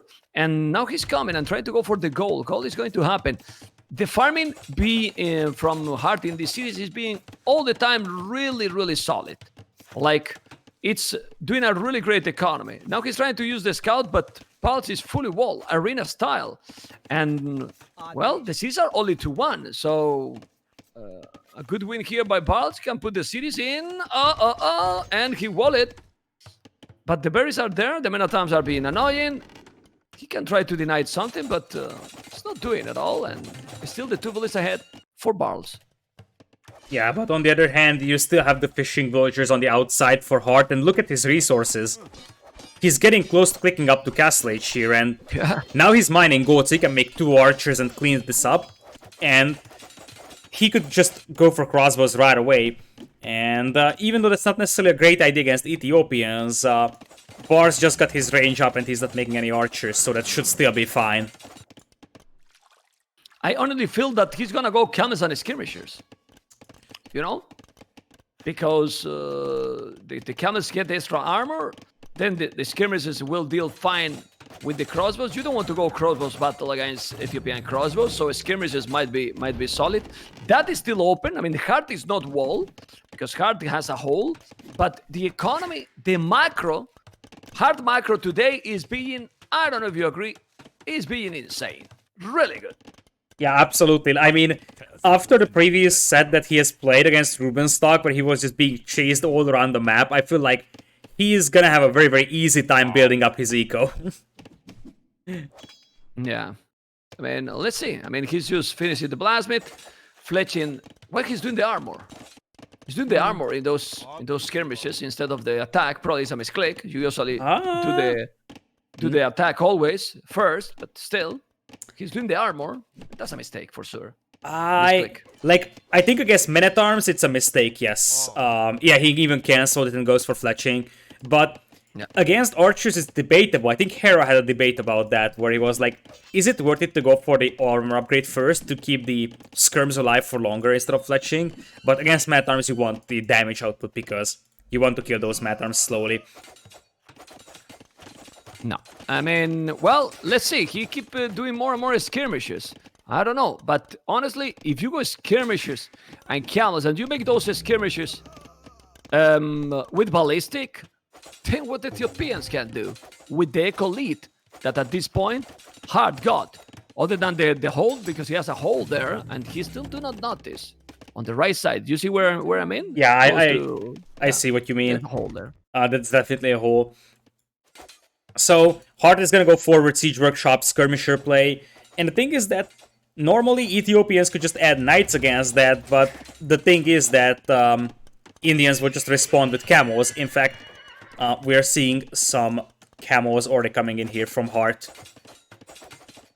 Okay, siege workshop. He's trying to go aggressive. He's doing Botkin arrow, and honestly, I really like this approach by Hearttt, really, because if you go and if you feel that you have the advantage in military, and he really does, going with the Botkin, and now you put the pressure. Imagine if he's doing even a ram. I don't know, maybe to kill the buildings, but I think he'll do a mangonel. Is the usual. Yeah, I think mangonel is like ram. You only make ram if your opponent doesn't have a siege workshop to take it down with a mangonel. Otherwise, you probably go for your own mangonel. Now, there is no elite skirm yet for those skirmishers. Neither is ballistics. Whereas his opponent already has crossbows working for him and defensive siege workshop soon. Oh, the scout is in on the left. I mean, okay. I mean, it's inside. How he didn't, man? The multitasking, man. The multitasking. He has been hitting with one scout and he break in. It's crazy. It's crazy. The multitasking. He wasn't doing lead skirmishes yet because he was waiting the resources and probably to have also for the mangonel. Now he's doing the mangonel as well. He's inside with the scout. On the right side, look how, man, this macro is amazing. Already at beautiful town center on the right side, out of all possible rating, with wood and gold. It's fantastic macro by Hearttt, really. Yeah, I feel like the main thing with that scout, though, is look at the scouting now for Hearttt. He knows the siege workshop, he knows the ranges, he saw the crossbows. So the fact that that scout could break in means that he has everything that he needs to know about the opponent's base.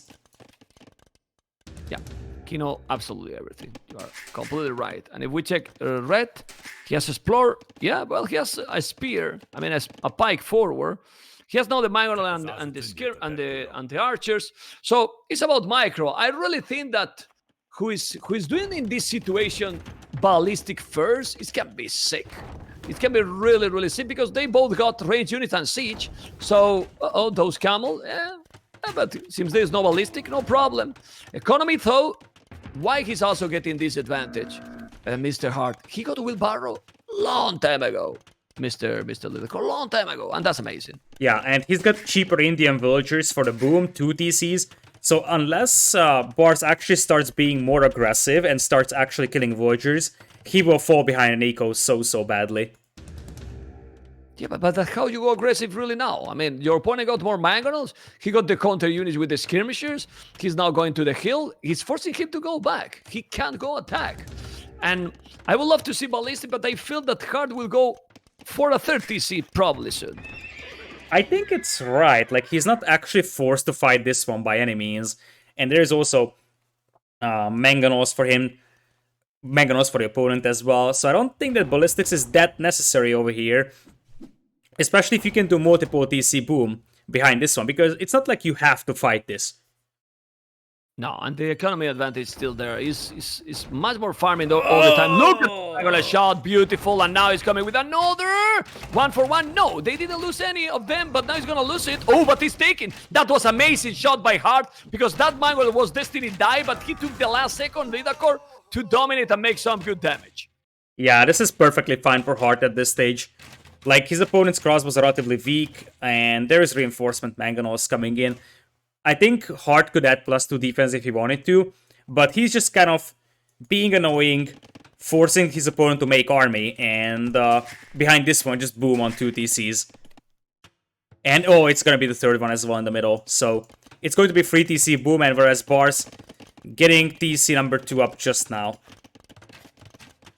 Yeah, he's 10 villages ahead. He's also with the hill advantage there, but the mangonel. Oh my god, that shot! Oh man, he's on point. He's on point. He's trying to kill. Now he's gonna lose that one. But being in that situation, taking the mangonel when he's in movement is just amazing. Now coming with more skirmishes. Still, he lost the mangonel. Well, probably he should keep alive, but still, he feel after the first game that wasn't really a Titanic. He did play well the first game, but he's playing very sharp. All these 3 games already, because this is the game number 4.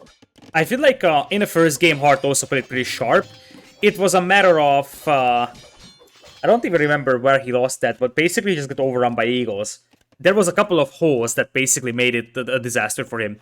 If he was fully forward at that time, it would have been completely different. Barles wants TC number 3 as well on wood, I believe. Okay. Yeah, but he's doing all 1-2 minutes behind his opponent. That's why he's 12 villages ahead. 12 villages ahead is quite a lot at this point. Both are doing similar units. Obviously, one is skirmishes, and you might say, well, Krobos is usually better because you don't use food as well. But since the Indians is cheaper village, it can compensate even the creation of those skirmishes. And honestly, you prefer to go skirmishes against this. But now I'm surprised because Barles is doing stables, and that can be good against this army. But you know, he can always react with camels hard as soon as he sees the stable or any signal of cavalry. Yeah, and you see that on the right side, Hearttt is also breaking into the base of Barles slowly. So Barles has to pay attention to a lot of different positions, and now Hearttt is adding villagers on stone. So eventually he wants a castle for himself. His resources are looking much better as well. Okay, I was checking if he was doing a stable, if he was doing camels. It's kind of bugged, that stable for me. I don't know if for you it's happened. I see 3 camels there, but he's not really producing. But I'm talking about Hearttt. And then these 4 mangonels. 4 mangonels. I'm going to go to Hearttt point of view, 4 mangonels with the skirmishes and no the siege war sub. He's going full siege with the skirmishes and trying, well, now taking the house, but the knights are gonna clean that one. I don't think so. There's a camel, and yeah, he keep getting more and more. Look at the resources. The court is about to go up. Yeah, it's about to go up, and it seems like Hearttt has realized that one of the better ways, as that's a beautiful ground attack as well. That's actually extremely important ground attack because you need to keep the mangonels alive. He's keeping alive. He's playing good. He's coming out with the camels. This is over. Like, sorry to say like this, Lidacor. I don't want to remove the hype because, you know, but look at the transition to him. It's incredibly smooth. More armies, 15 bullets more. He's on the way to Imperial. Yes, his opponent got ballistic, crossbows, mangonel, even some knights. But now he got camels there. How are you gonna counter this when he's doing the +3? He's playing so strong, and this is only talk really nice about Hearttt, because after losing the first game, you want to see the character from the players, and you can see the character for the player. Domination. Yeah, like Hearttt is playing really clean. In fact, as I said, his first game was also right. It was, I think the difference here between the players is that while the first game was strong from both players, I think Barles is a little bit weaker than he used to be in the previous one. Not by much, but small details start mattering, like, for example, not being able to push out or losing that mangonel fight before that Hearttt took. And Hearttt looks really sharp in this one, as, correct me if I'm wrong, but this is his first major tournament for a while, right? Did he play in KOTD? Yeah, he played, but he lost. So he lost early. So this is actually a very good chance for him to get into his first big event for a while after his return. And I feel like Barles might even call the GG here upon seeing his opponent in Imperial, because he's not gonna get to Imperial anytime soon. Yeah, I mean, some people are saying, stop calling it early. I mean, what he can do, this is not early. He's 134 population. He has camels doing the bloodlines, now ballistic, 5 mangonels, crazy economy advantage. Barles is not even close to go up to him. And if he's not resigning, it's because this is a tournament match. In a rated game, this is instant call it. I don't know if you agree. Yeah, probably. It's 20 villagers lead almost.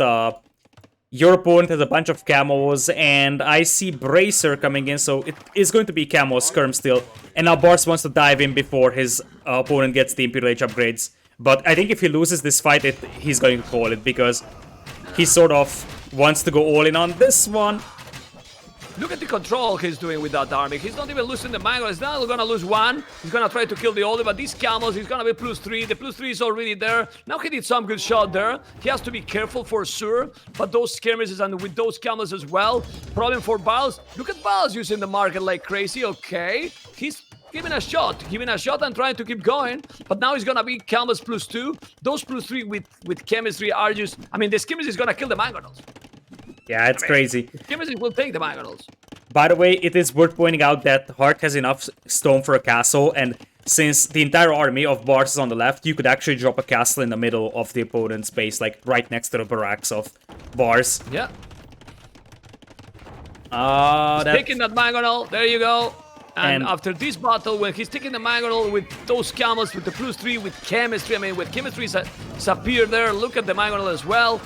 It's going to take absolutely everything. He's losing, Hearttt is losing much more than he should, but now he's gonna kill everything. Yeah, like, and those camos also deal a lot of damage against buildings. And light cav, something that we haven't talked about, that Indian light cav also get the extra pierce armor that their camos do. What? So Indian hussars are just like Turkish hussars, and he could continue with camos as well, because Indian camos do a lot of damage against buildings, but even Indian light cav and just raid the opponent's base, and there is the castle I was talking about. Is 30 villages more, triple the military. He's doing shoot a warrior that are going to die. Look, GG. I mean, I was telling, don't call it early. No, I didn't call early. I mean, we are telling that the game is over. Like, he's not calling it, but it's like, I mean, total domination. Lidacor, I mean, it was super clear that it was over. Yeah, I feel like Barles didn't know what to do here. Like, kind of tried, like, the barracks timing that he had was a Premier Drosh FC, that was clear.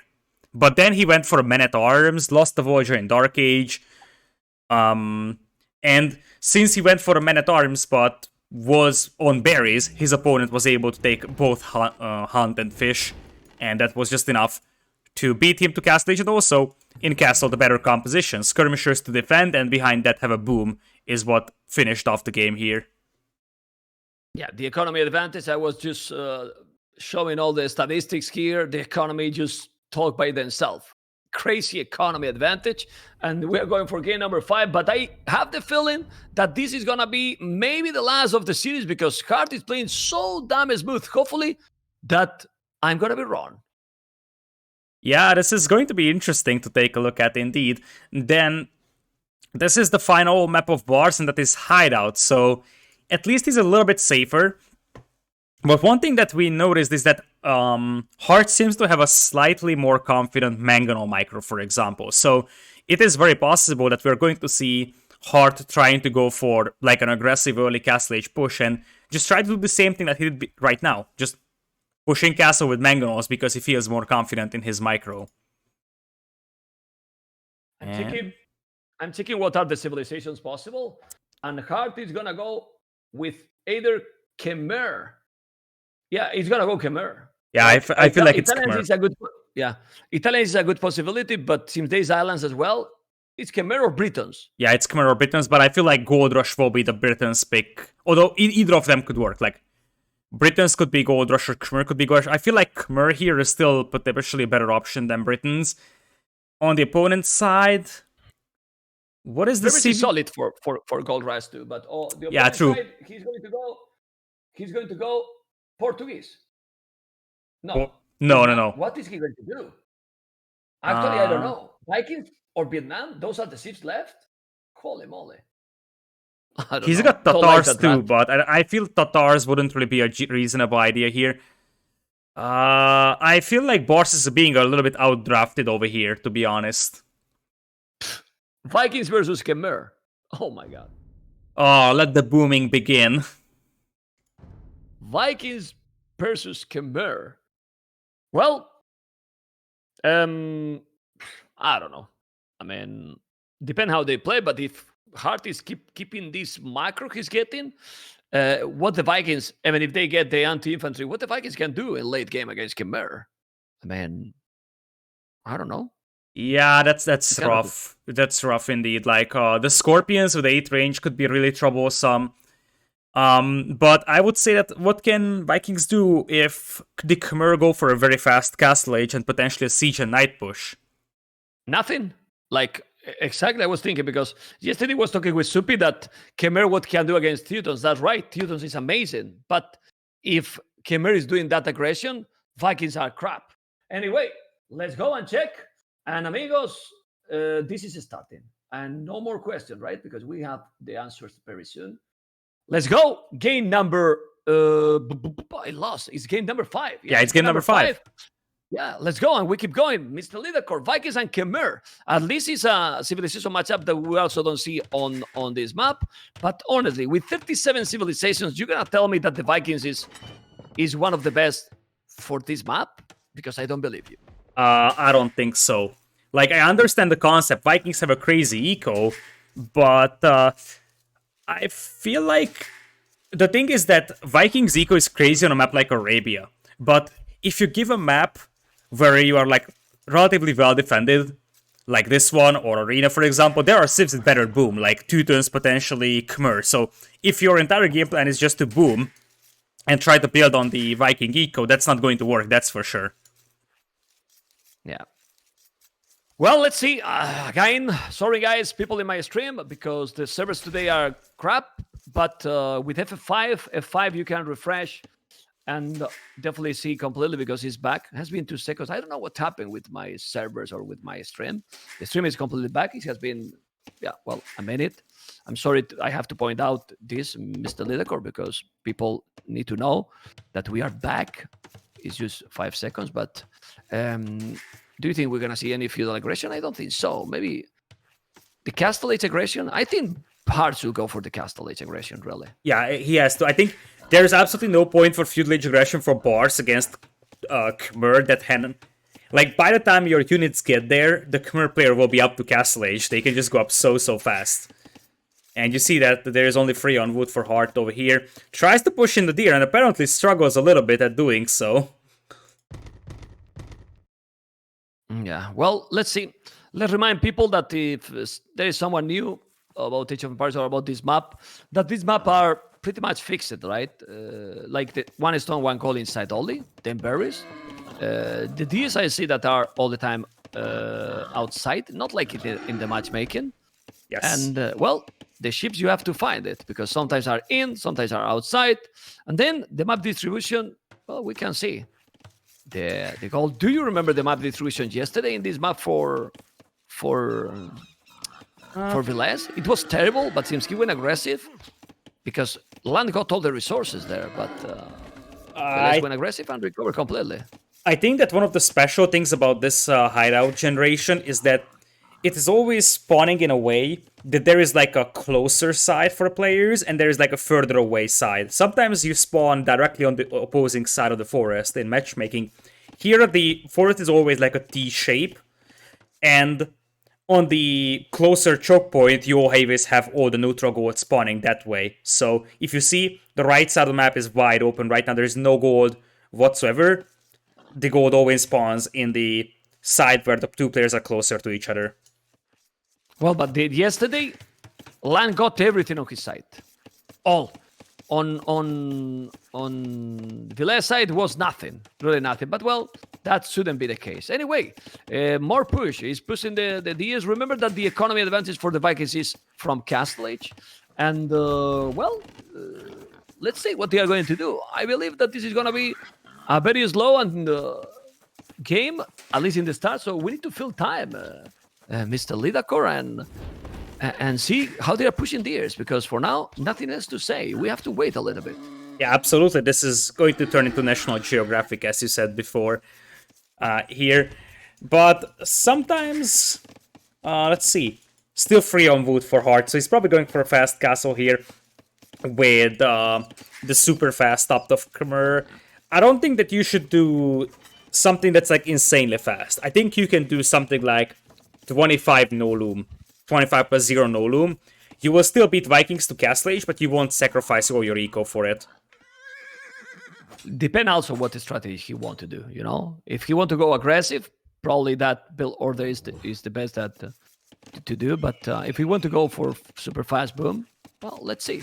And probably with that transition, we're going to be able to analyze if, what the strategy Hearttt is going to do. But I feel, man, I'm thinking in the first game that Hearttt is confident, man. Because even against the Mayans, he was doing some good battles. The problem is that in that position, the Eagle civilizations are really, really hard to beat. But he was always ahead even with the economy. The problem is that when 3 barracks or more barracks come up, but then all the other games, no chances at all.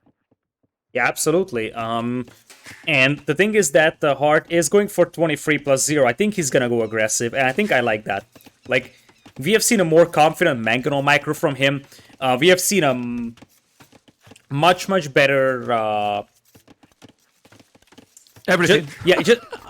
I didn't want to say that because that wasn't necessarily true, but the unit control, I think, is the key. So the early unit control and how much Barles is getting shaken up by an early aggressive play, I think that's the key. That Hearttt understands that Barles sometimes panics or just makes bad decisions under pressure, and I guess he's just going to try and pressure his opponent that way.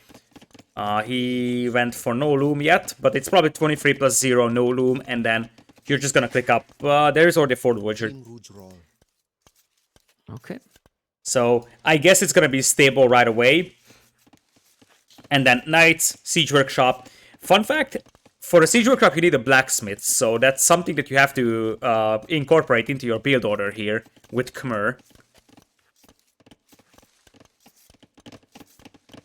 Yeah, and that's good because he can keep all the resources, but look how fast he's going forward.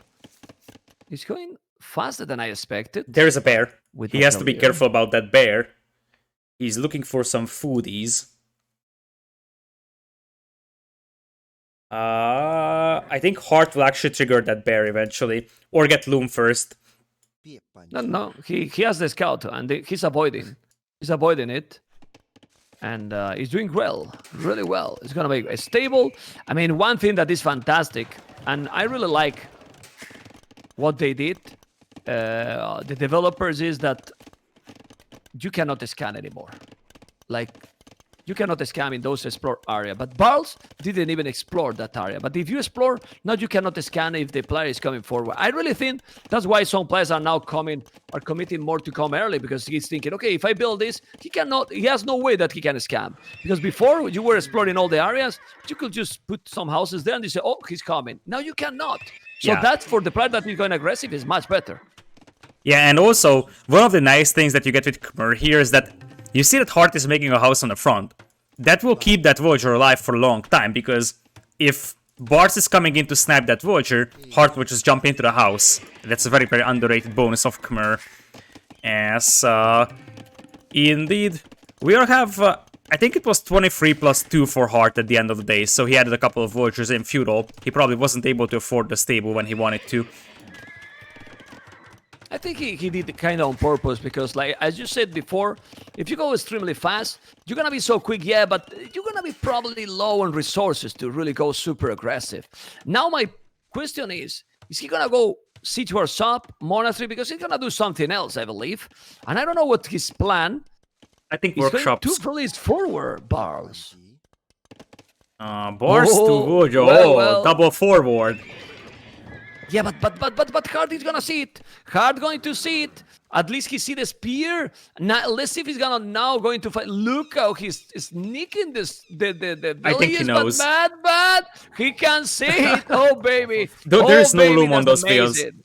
There is no loom on those fields, and Hearttt is gonna make one knight. But this can be game actually. If he's sending the knight to find those villages and he's taking those villages, this can be deadly. But he's having all the information, so he's ready to rumble. Yeah, indeed. There is a bear over there, something that will be triggered by the spearmen or the villagers, I believe, and that's a forward workshop. I think Hearttt wants to play with Khmer scorpions, but here comes the knight, and I think that's not something that... Wait a second. Barles doesn't know about the forward. He doesn't know that knights are coming. No, of course he doesn't know. Now he noticed. Because I think he did a mistake. He did a mistake with that scout. He saw that knight while he was chasing that one. So now there is a siege war forward and a monastery. So he will have to defend. And what you were pointed out, we need to see how good he's going to control now the units, both players, because now it's so important. They are in a complete opposite spot, but also how Barles is going to defend against the siege, because the siege is here faster from Hearttt, and that's gonna be a problem, a real problem. He's going for defensive pikemen, and Viking pikemen are pretty scary, but I feel like there is just much more defendability for Hearttt, so to say. Like, he can jump into houses if he's getting pushed. His opponent is also pushing him with pikemen only. Whereas there is knights from Hearttt. So I feel like Heartt's push is actually a lot more devastating than the push from Barles. Well, absolutely. I mean, because Barles is not pushing. I mean, thanks to this push, Barles can't do anything. He cannot afford a mangonel forward, nothing. He's doing now a monk, but look where the monk is. Oh my god, Hearttt, don't kill your knights, please. Seriously, is this leopard playing? Who is this, man? Oh my god, now ground attack, you have to be careful. I mean, oh wow, he killed a guy in the knight. What is this? He's killing himself. I mean, he's killing himself right now. Ay, the scorpions, that seriously was not expected at all. Yeah, it's funny that we were talking about how good the unit control was for Hearttt, and then he's about to lose 2 mangonels to pikemen because he just mangoed down all his knights.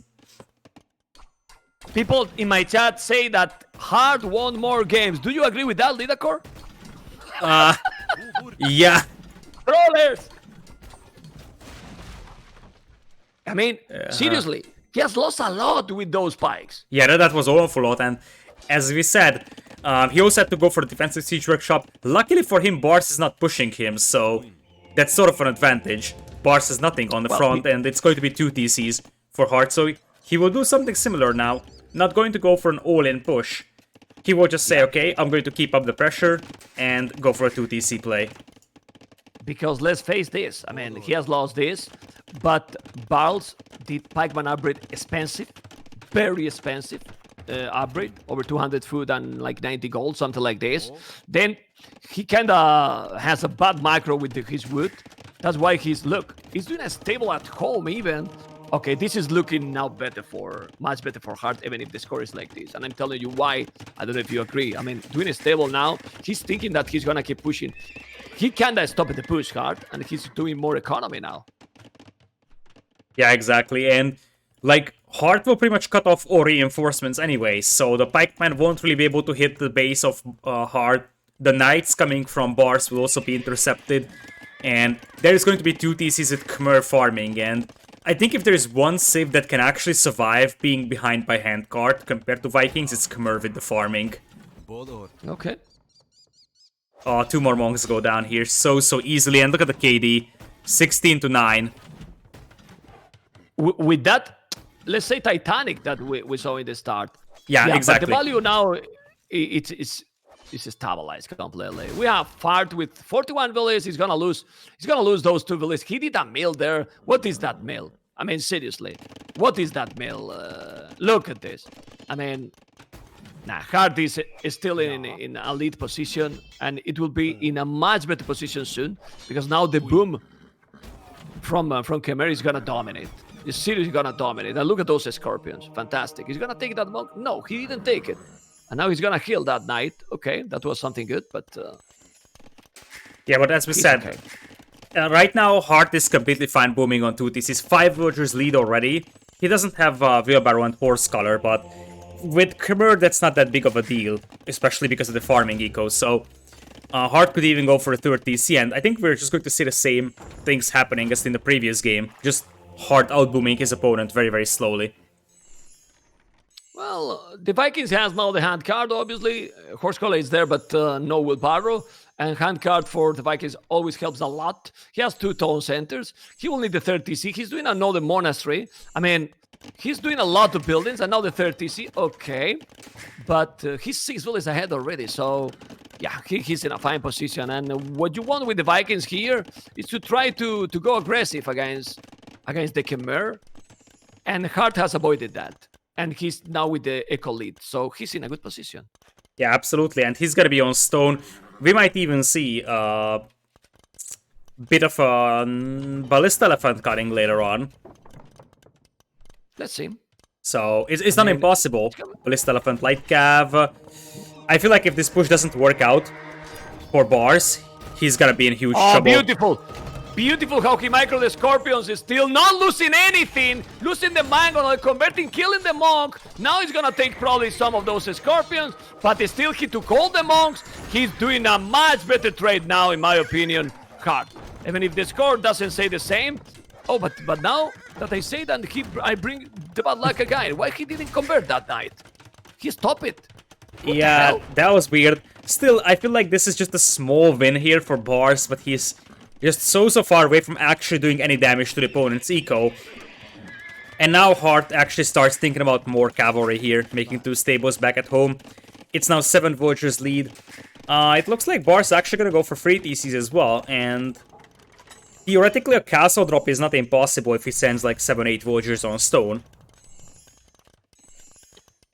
I think this is not gonna be... this is gonna go for imp game, probably. At least that Barles now Titanic, which should be unlikely because there is pikes plus 1 armor with a couple of monks now doing the bozo. Kind of late if you ask me.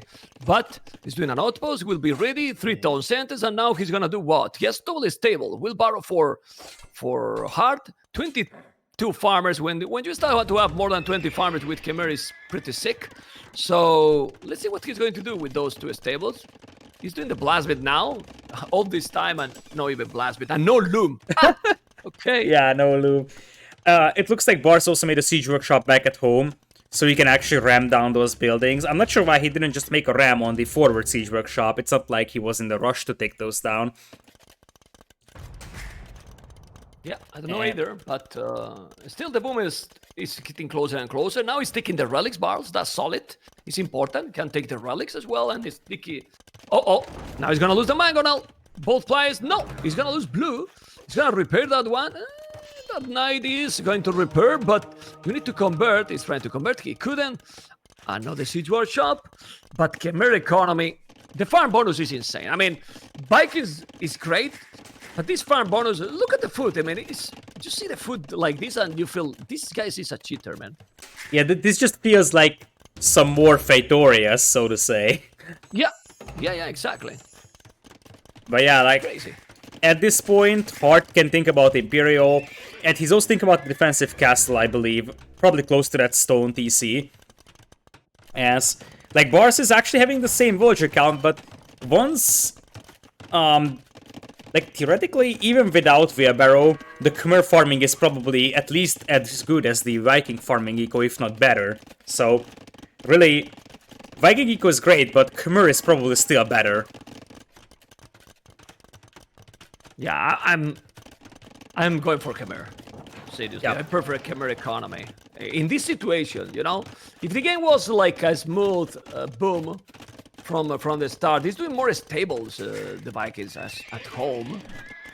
I only think that he doesn't know what to do right now. Look at that economy. He's 24 farmers. It's not like 40 farmers, but he's about to go up to him. He's not gonna last too long. Go. I think Barles' only choice here in like late Imperial is like Berserk and Onager against his opponent. But yeah, double stables actually feels weird here. Imperial Age coming in for Hearttt already. He's gonna have a castle. And he could cut into the opponent's eco and just go for Hussar spam. Or Cavaliers. It looks like it's gonna be Cavalier. I don't know if he has yet the economy. I was about to say that if I was Hearttt with this transition to Imp, I would go Arbalest. Could make sense. He's going. Like, it's definitely reasonable. It just takes more time to tech into that. Like, he's just starting with fletching. He doesn't have ballistics. He doesn't have any upgrades for his archers right now. Yeah, but he still doesn't have like 40 farmers, you know, for Hussars. I mean, if he's Khmer, you need a really much more eco production. And honestly, with Arbalest, he can get him back all this push, you know, can take all this. And behind that, keep booming. Look how he has a 4-tone center at the back. He will keep doing the army. And then, in the meanwhile, while he's pushing with those archers, the Hussars still can come, you know? So, yeah, let's see. I like this approach by Hearttt. Yeah, Barles is trying to stonewall himself on the right side, but that's not going to happen. And he also teched into Light Cav. So I'm not sure what Barles is planning, but Viking Light Cav isn't amazing the last time I checked. No, they didn't make a boost, actually. They're one of the worst, absolutely. They're really bad. But still, Ballista Elephant. He's 8 villas more. Why the score is that ahead for Barles? I'm gonna tell you. I have no idea. Because for me, Hearttt is with my, maybe better exploration. It's hard to say. Maybe relics. Not given. He's got 3 relics. That could be society's score. 3 relics. Okay, well. Hearttt is in Imperial. And he's got sneaky vultures coming on the right side, and more importantly, a ballista elephant. So technically cutting is a possibility here. So we're gonna have a defensive castle for Barles, and Barles is seriously considering Light Cav here. That's a third stable he's making. I don't know for what, but still. We will see. There's 2 mangols in that siege war shop. He's gonna try to kill that one. He has to be careful, but he's gonna take those. He's doing ballista elephants, man. He's doing more ballista elephants. What army he's going to do? I feel like... ballista elephants? No, I think look at the stables coming up in the middle of the base. That's the Hussar flood. He will cut through the middle and just flood the opponent's eco with Hussar. Well, but he, I mean, I don't think so yet. I mean, he got 0 upgrades for the cavalry.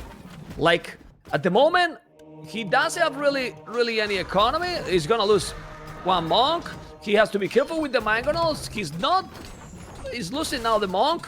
He's not taking care of those elephants. The mangonel is going down. This is I'm confused. Because there's still 26 farmers is definitely not great and he doesn't have any food. For that reason, look at the back. Lidakor doing another, how many? A lot of farms, like gotta love 10 the farmers. gotta love the mill in the middle. You're Khmer, my friend. You don't need that mill. Oh, that mill. But do you think he's thinking on Khmer? He's No. not thinking anymore. Look at that mill. Oh baby. Oh, now Oh baby. it looks like Barles is actually like Barles could very well tech into Onager and Berserk. It might be Champion Berserk though.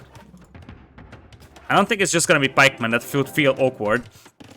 But yeah, if you're Hearttt and you want to cut into the opponent's base, you have to wait until you actually have good upgrades. And Hearttt is playing this one a bit too passive to my taste, to be honest. That castle on the right. Because he has nothing.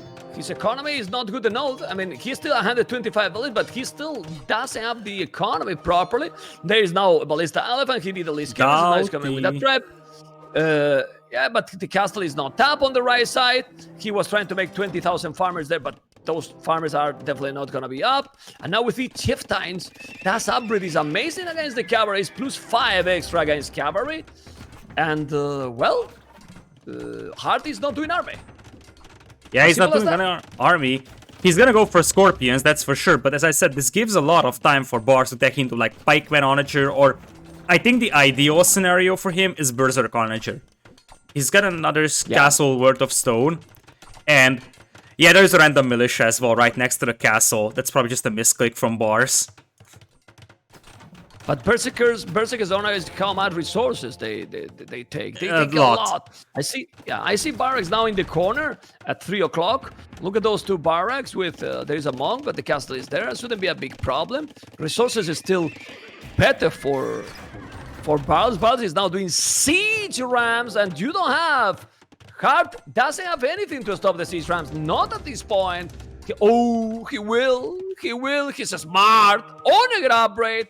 So the Onagers will kill the push that he's preparing.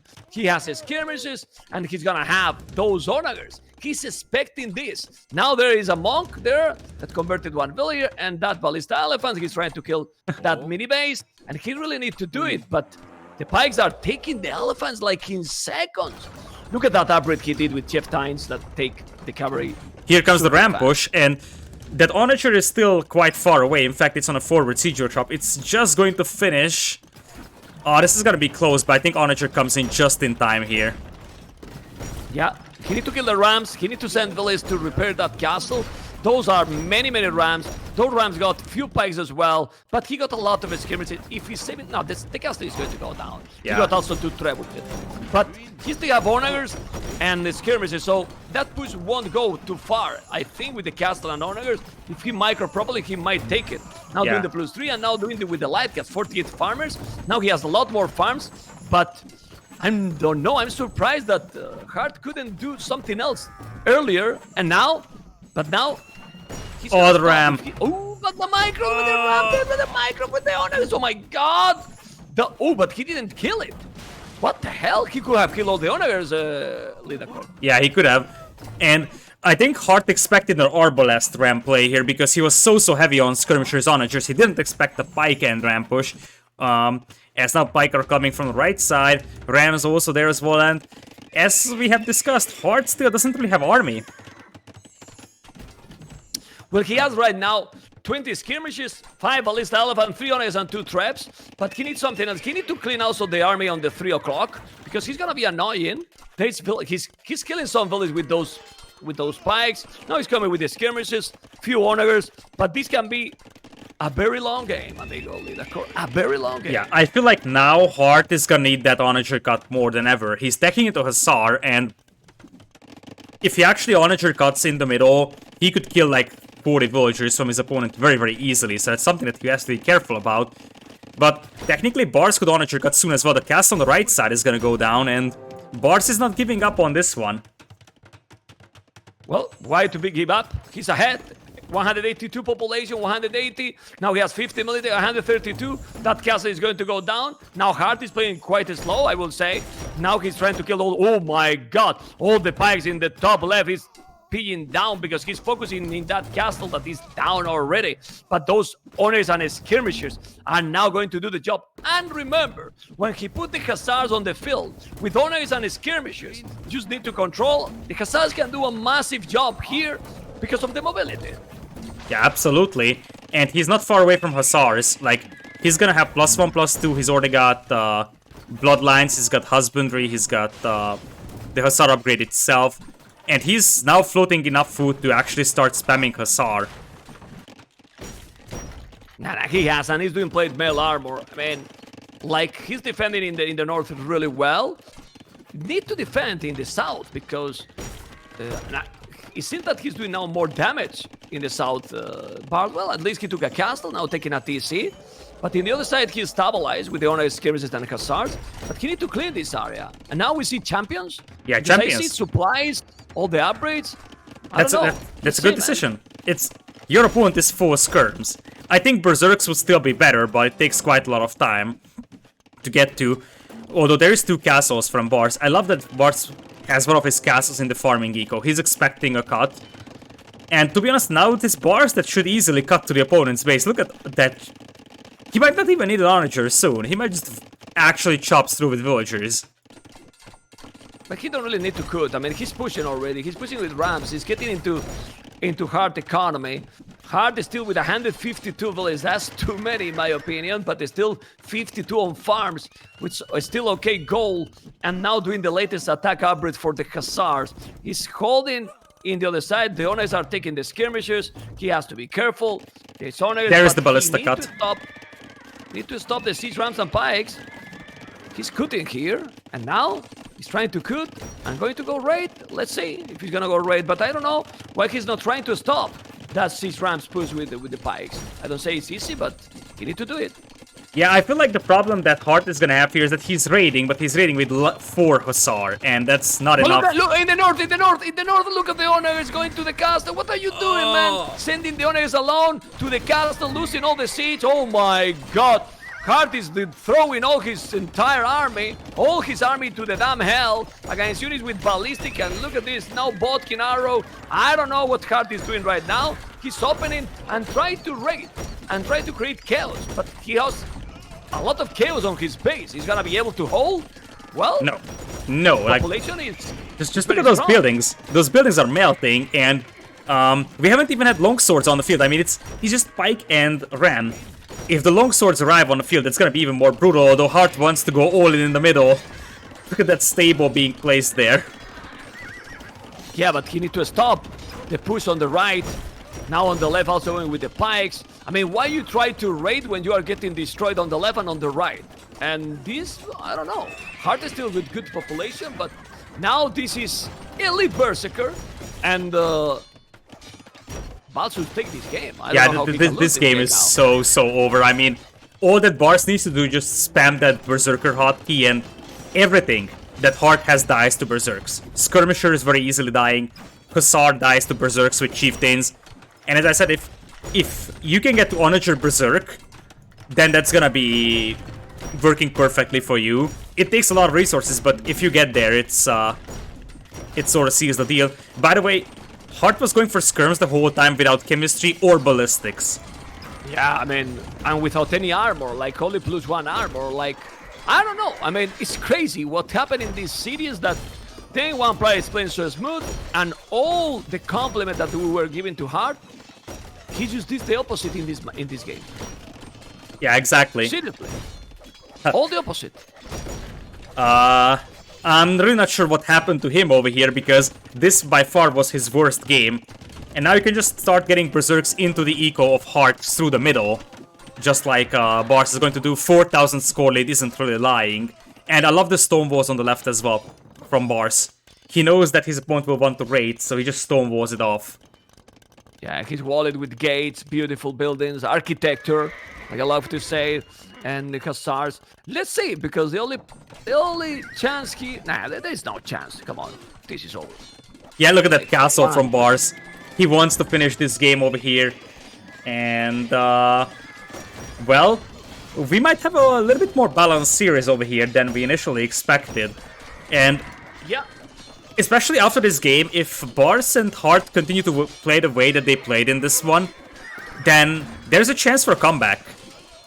Yeah, and honestly, I can't be more hype. I can't be more hype for this because now the next game is gonna be Islands, and I love to see Islands. You know, I mean, you have to stop my hype, Lidacor, please stop it, because when I see that Island can happen, I just go out of my mind.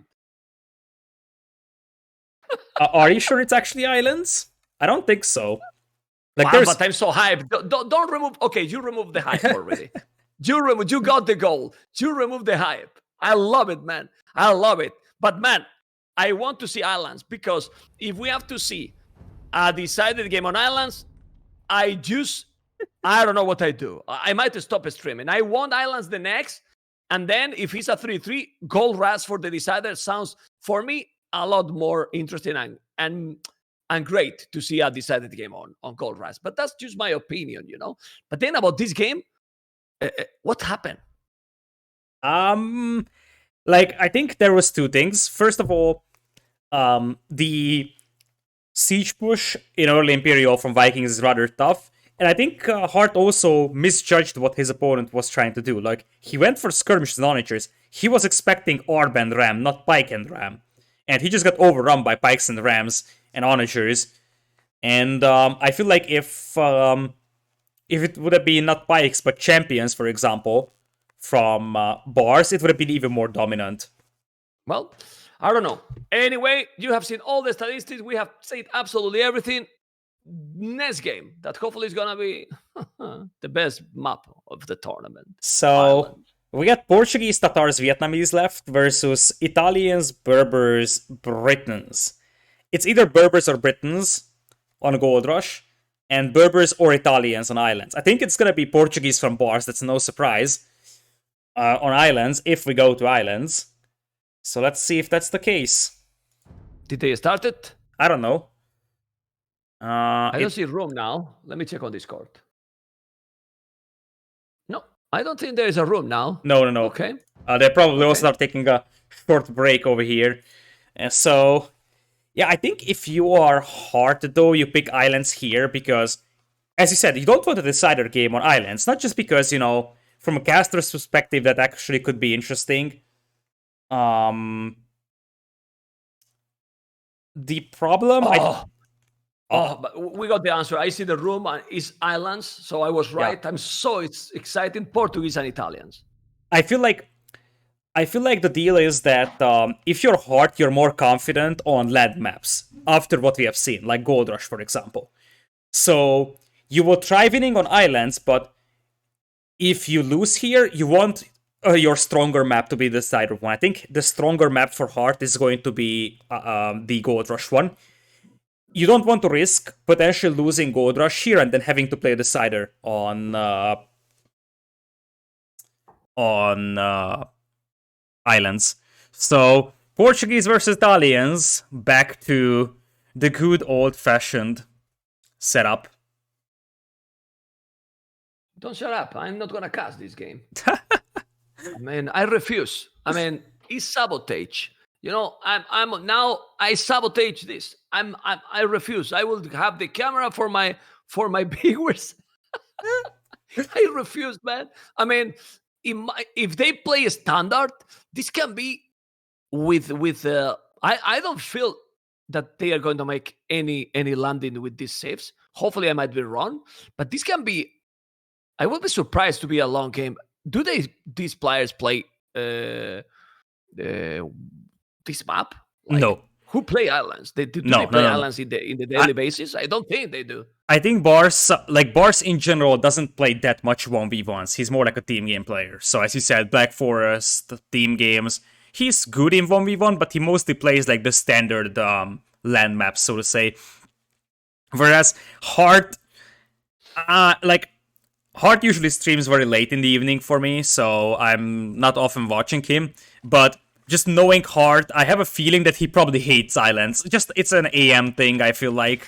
Everybody on Aftermath is like, just please, no Islands. Well, I don't know. Let's focus in the game and don't hate in this map because it's a beautiful one. Anyway. Yeah.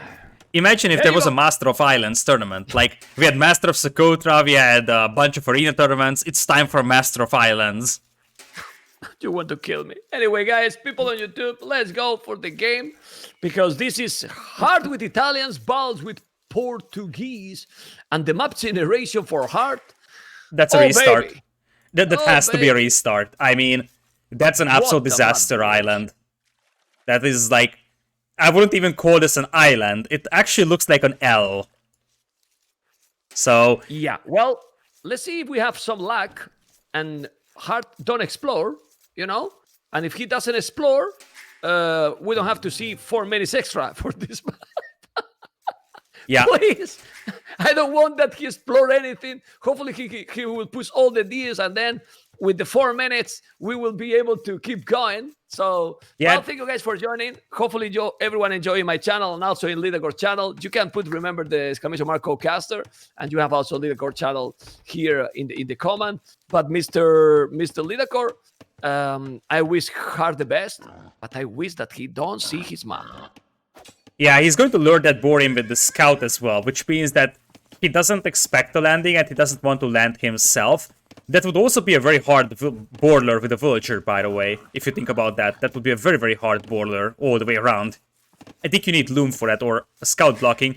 3 minutes in, and Hearttt doesn't see that his island is so bad.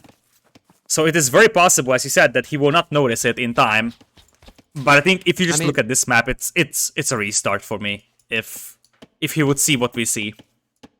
Yeah, but I mean, it's normal that he's not exploring, because in the start of the game, you want to focus on your economy. I mean, you barely explore in islands in early game, so definitely he's not doing. And then people might ask why this is a restart. Well, because this is very exposed. Like it can be completely from the shoreline. You know, it's a very, very short. And then the other goal, look at where the goal is. Completely exposing the shoreline. While if we check Barles' map, definitely much better.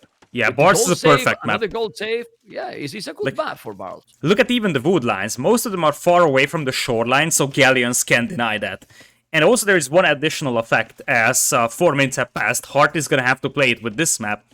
Like, if Barles lands on this little narrow land patch, he can easily deny like half of the resources on the opponent's island, because it's not like you just run around that landing, right? So a landing here would deny a lot of resources, but it is really, as you said, how exposed it is. And Hearttt is going to go for side dock, which seems like it's a galley play for him. So I think one of the things I would have loved from either player is using the sheep to scout, to be honest, because you're going to push deer, you're going to use the hunt, you can use your sheep to scout. And that would help quite a lot, trying to find out how your island looks like. Well, yeah, but Barles need to find the ships first, because he didn't find it. I mean, he's still missing a few. And you're talking about this a galley attack because of the side dock.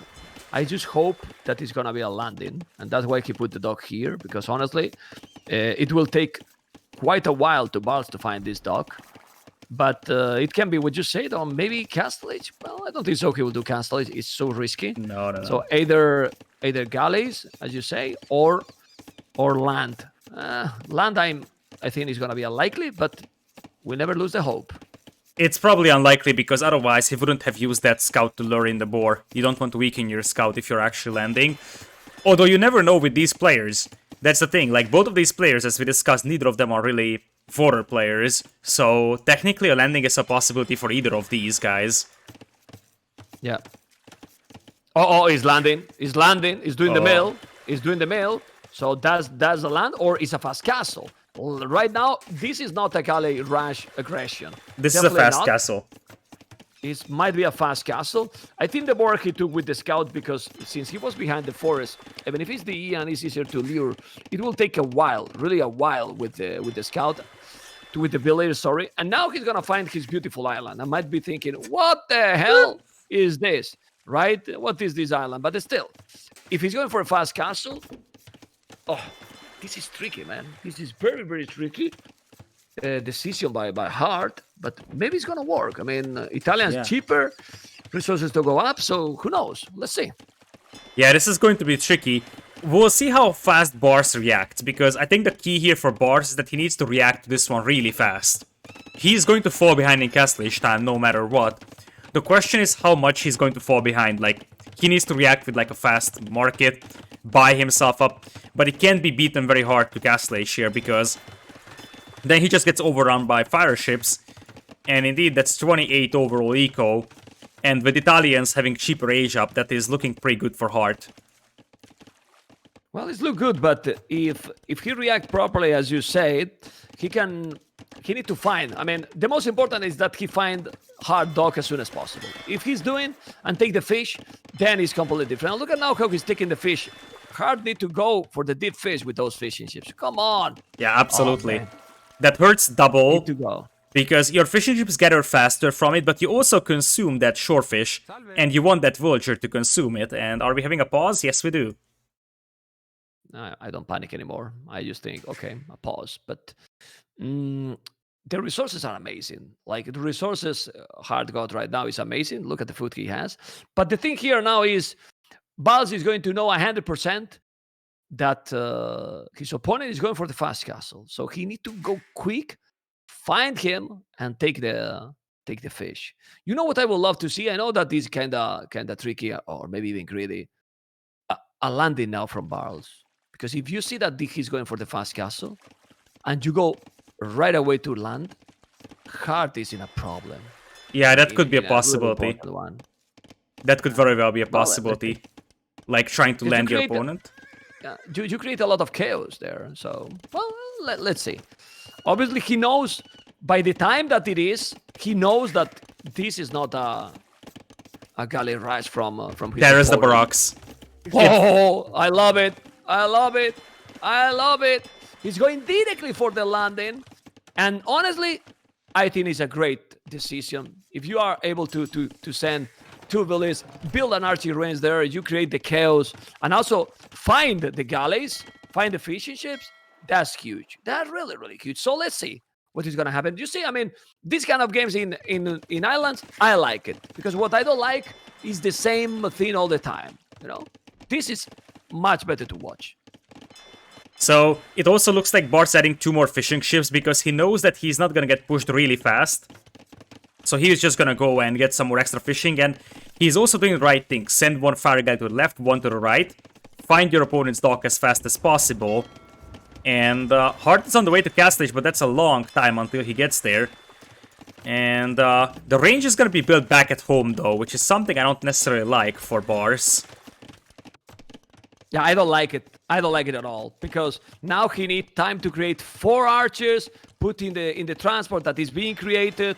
I think it was much better just to go with 2 villages, go land, make the archery range in the other in his base, because this is not a good strategy for Barles, honestly. Like, it's take too long now to get the archers there, seriously, and no, it's not a good one. In my opinion, it's not a good one. Yeah, there's actually going to be villagers coming in too, so he wants to land with vills. I feel like looking at those resources, if he thinks about selling his stone in the future, one thing I could imagine is potentially landing with those vills and going for a stable. So he could actually start going with knights. Let's see. He need to land, and need to land quick. I don't know why he's waiting more. It makes no sense to wait more. Need to go fast and unpredictable. Yeah, need to do that. Need to do that. Also need some more galleys. In my opinion, need more galleys on water. You can't be without any galleys at all. Look at what I'm telling you. Where he's going, where he's going, where he's going. This can be a disaster. Ay, ay, ay. Ay, ay, ay. I well. He's going directly to his opponent. If he's not gonna get it, he's gonna get it inside. Oh, baby. There you go. No! Land it! Oof. Oof, he lost it. This was almost a true Titanic. Like, yeah, I mean, honestly, this is too slow. He could be there 2 minutes ago, you know? And look where he is now. Of course, the archers are still there with fletching, but the fire galley is coming. But it creates chaos, you know? Yeah, and no loom for Hearttt. But Hearttt had no loom. No loom for Hearttt. Now he's doing. But imagine one thing, Lidacor. 2 minutes before this aggression. Much better, man. Like, seriously, much better. but he's there with the archers. Let's see. And Barles' economy, it's still okay. I'm not sure about the archery range on hard base. I will have done a stable already, but well, that's my opinion. Yeah, I feel like this is one of the reasons, like, this is a prime example on why players are actually just, whatever happens, they do loom on islands, because you never know if you get landed or not. And the same thing on why you don't often lure boars with your scout. Because then, that way you lose HP on it. Still, Barles' fishing eco is going to go full Titanic in literal terms. Well, but doesn't matter, to be honest, because Italians doesn't have either. Barles is now on the way to Castlage, and he's focusing on the aggression, and he's sending more archers. He's gonna try to attack and make damage into the woodland behind it. With the archers, he's creating chaos, and now he's doing the stable on his base. So the game is not going on water anymore. And yeah, he's gonna make a siege workshop. He's doing a scorpion, but the stable is there, and he's almost in Castlage. The archers are coming. If those archers are getting in the woodland, it's gonna be massive, because he's not walled. He's 4 archers with fletching, and this, in my opinion, it's looking good for Barles, if you ask me. Yeah, it is looking really good. I think the problem for Hearttt is that he's gonna have to clean this up first before he could do anything to hurt Barles' eco. And Barles doesn't have the greatest eco in the earth, but at least it's working and it's untouched. No, he has good farming eco, Lidacor. Remember that now the knights are cheaper. He's still there with 2 villies. He has 1 scout already. And then the next step, I wouldn't even go for a siege workshop. I would go for a monastery there. Really, I mean, well, I don't know. Let's see what he's going to do. But this is looking promising for Polish. And honestly, after what happened in this series, if we have a decider, something unexpected a couple of games ago. Yeah, exactly. It looked like Barles is winning the Arabia game, and then he's just going to fall on the home maps. And now we can go back. If this actually goes into a decider game, we can go back to the question of how important it was for Barles to win Arabia. Yeah, he's looking good. He's looking good. Because now, look at those. Barles is there with crossbows and bodkin. Crossbow and bodkin in the wood. No efficient work, and no Devilier down. If he noticed the monastery, he need to notice the monastery. He's gonna deny the monastery. Focus on not letting him make the monastery. It's gonna be huge. He need a mangonel, and this game is starting to look, well, one of the most fun, and it's in Ireland. This is the good thing with the Age of Empires, man. That anything can happen, Mr. Lidacor. Yeah, the thing is that this is why you never fast castle in 1v1 on islands. Because, like, this is tricky. Yeah, the thing is that this is not even a brutal landing from Barles. This could have been even more devastating, as you said. If Barles realizes faster that, hey, my opponent is fast castling, you just land in his face, and this could have done even more damage as well. Now, it's 2 DCs for Hearttt, but his eco is going to be very, very messy. And there's a dock attempted by Barles as well, so... It is already very messy. It is already, but he has to be careful. He needs to control the units so well. Ooh, look at the knight. He killed the scorpion. He's not killing it. There's the knight inside. He has to be careful. He needs to control everything. Now doing the mangonel. Mangonel, kill that galley. He's killing. The mangonel is gonna be massive behind that town center. The monastery is also going to happen as well. Ay, ay, ay. Ay, ay, ay. Well. He need to focus. He need to focus, Lidacor. He need to focus because there is another mangonel there from Hearttt. And if he's losing those, it's gonna be terrible. But he need to attack the wood lane, the villages. Man, he cannot take wood properly, Hearttt. If he's going with the mangonel there and now the crow is behind the other forest, where he's taking wood? He's cornered completely. Yeah, absolutely. And we have to keep in mind that Hearttt has an 11 villagers lead because Hearttt is reacting to this one nicely with the fishing eco. So the extra fish is helping Hearttt really hard over here. That mangonel goes down so easily for Barles, and... the control, man. That's the key. I mean, the strategy he's doing... the knight converted. That is good. The knight also got converted. I feel like now this is falling apart for Barles because his push is stalling out. And we have to keep in mind that it's a 13 villagers lead for Hearttt with an untouched fishing eco. It's the units, man. The units again. He didn't control as well, but it's the units again. And now it's 2 tone centers. Obviously, the fish need to be need to be taken back for sure. But is he doing dogs? He's doing one dog on his base. I don't know where he's planning, but this is huge amount of fish. And this is why he's still with the eco lead, really.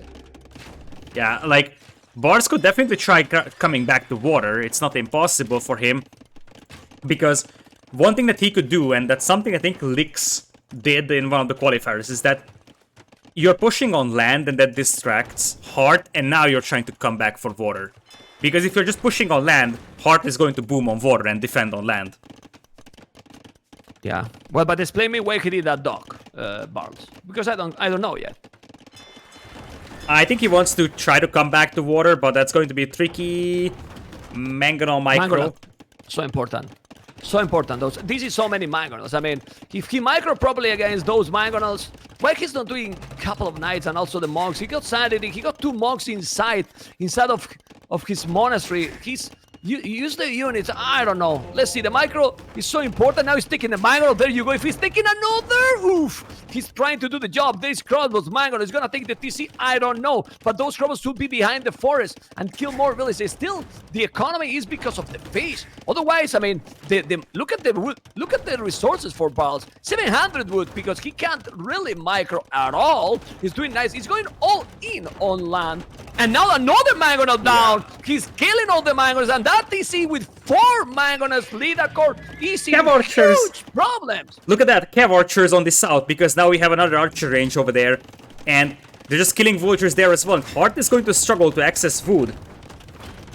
To access to anything. Now the knights are coming. He's doing redemption, but it's not gonna work. He got crobbles. He's killing the monks. He's killing everything. He's killing everything. He's taking the TC. Gonna kill all the villages. He overchopped. The crobbles are going in. And then, without water, Barles is killing hard and taking the game. Unbelievable.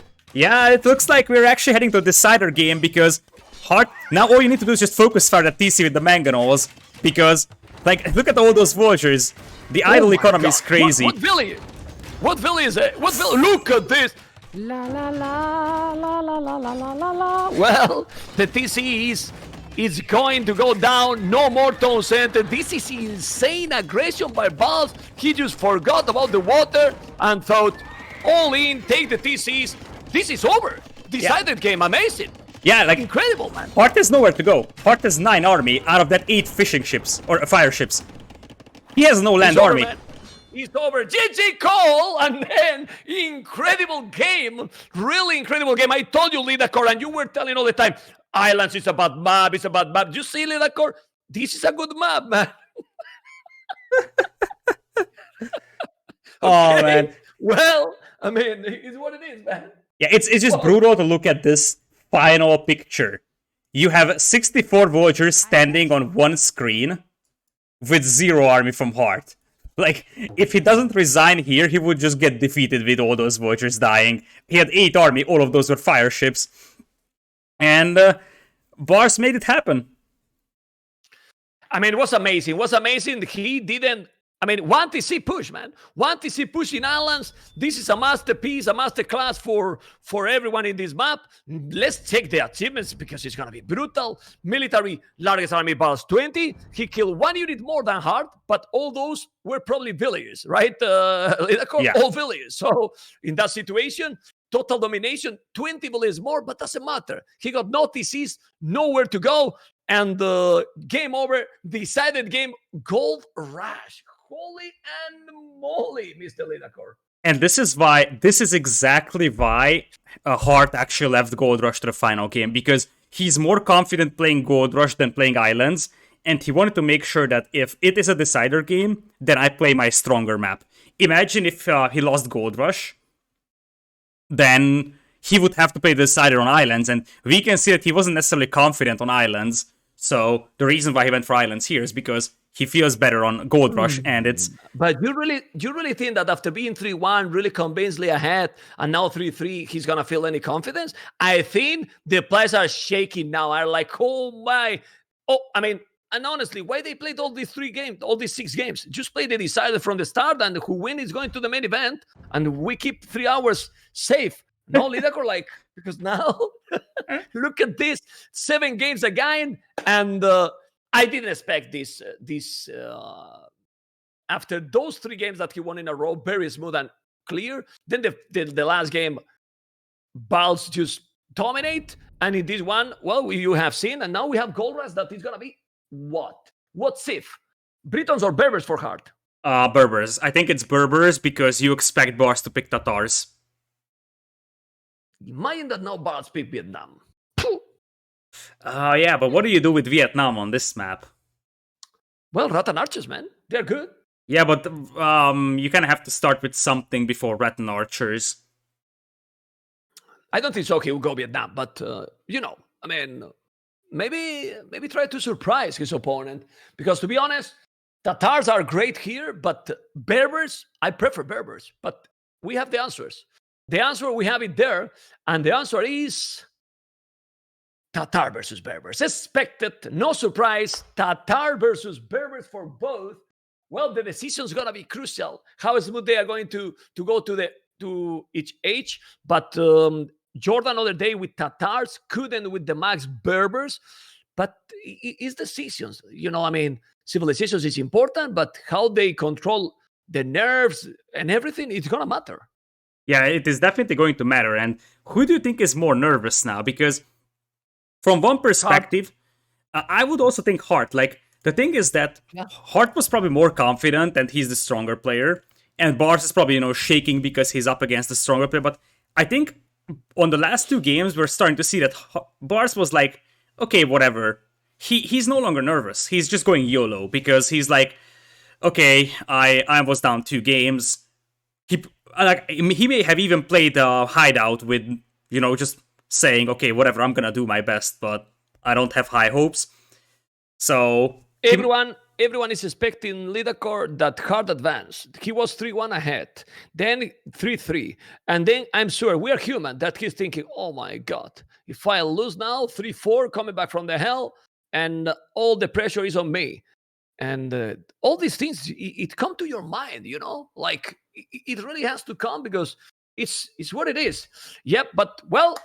10 seconds. Final countdown is there, Mr. Lidakor. We have Tatars and Berbers. Let me close capture rates first because I want to close and then open again because this is starting and we are getting there. Yes, ladies and gentlemen, we are into a decided game with Lidakor. Here we are. Let's go, amigos. Tatars and Berbers that are being very, very common in this one.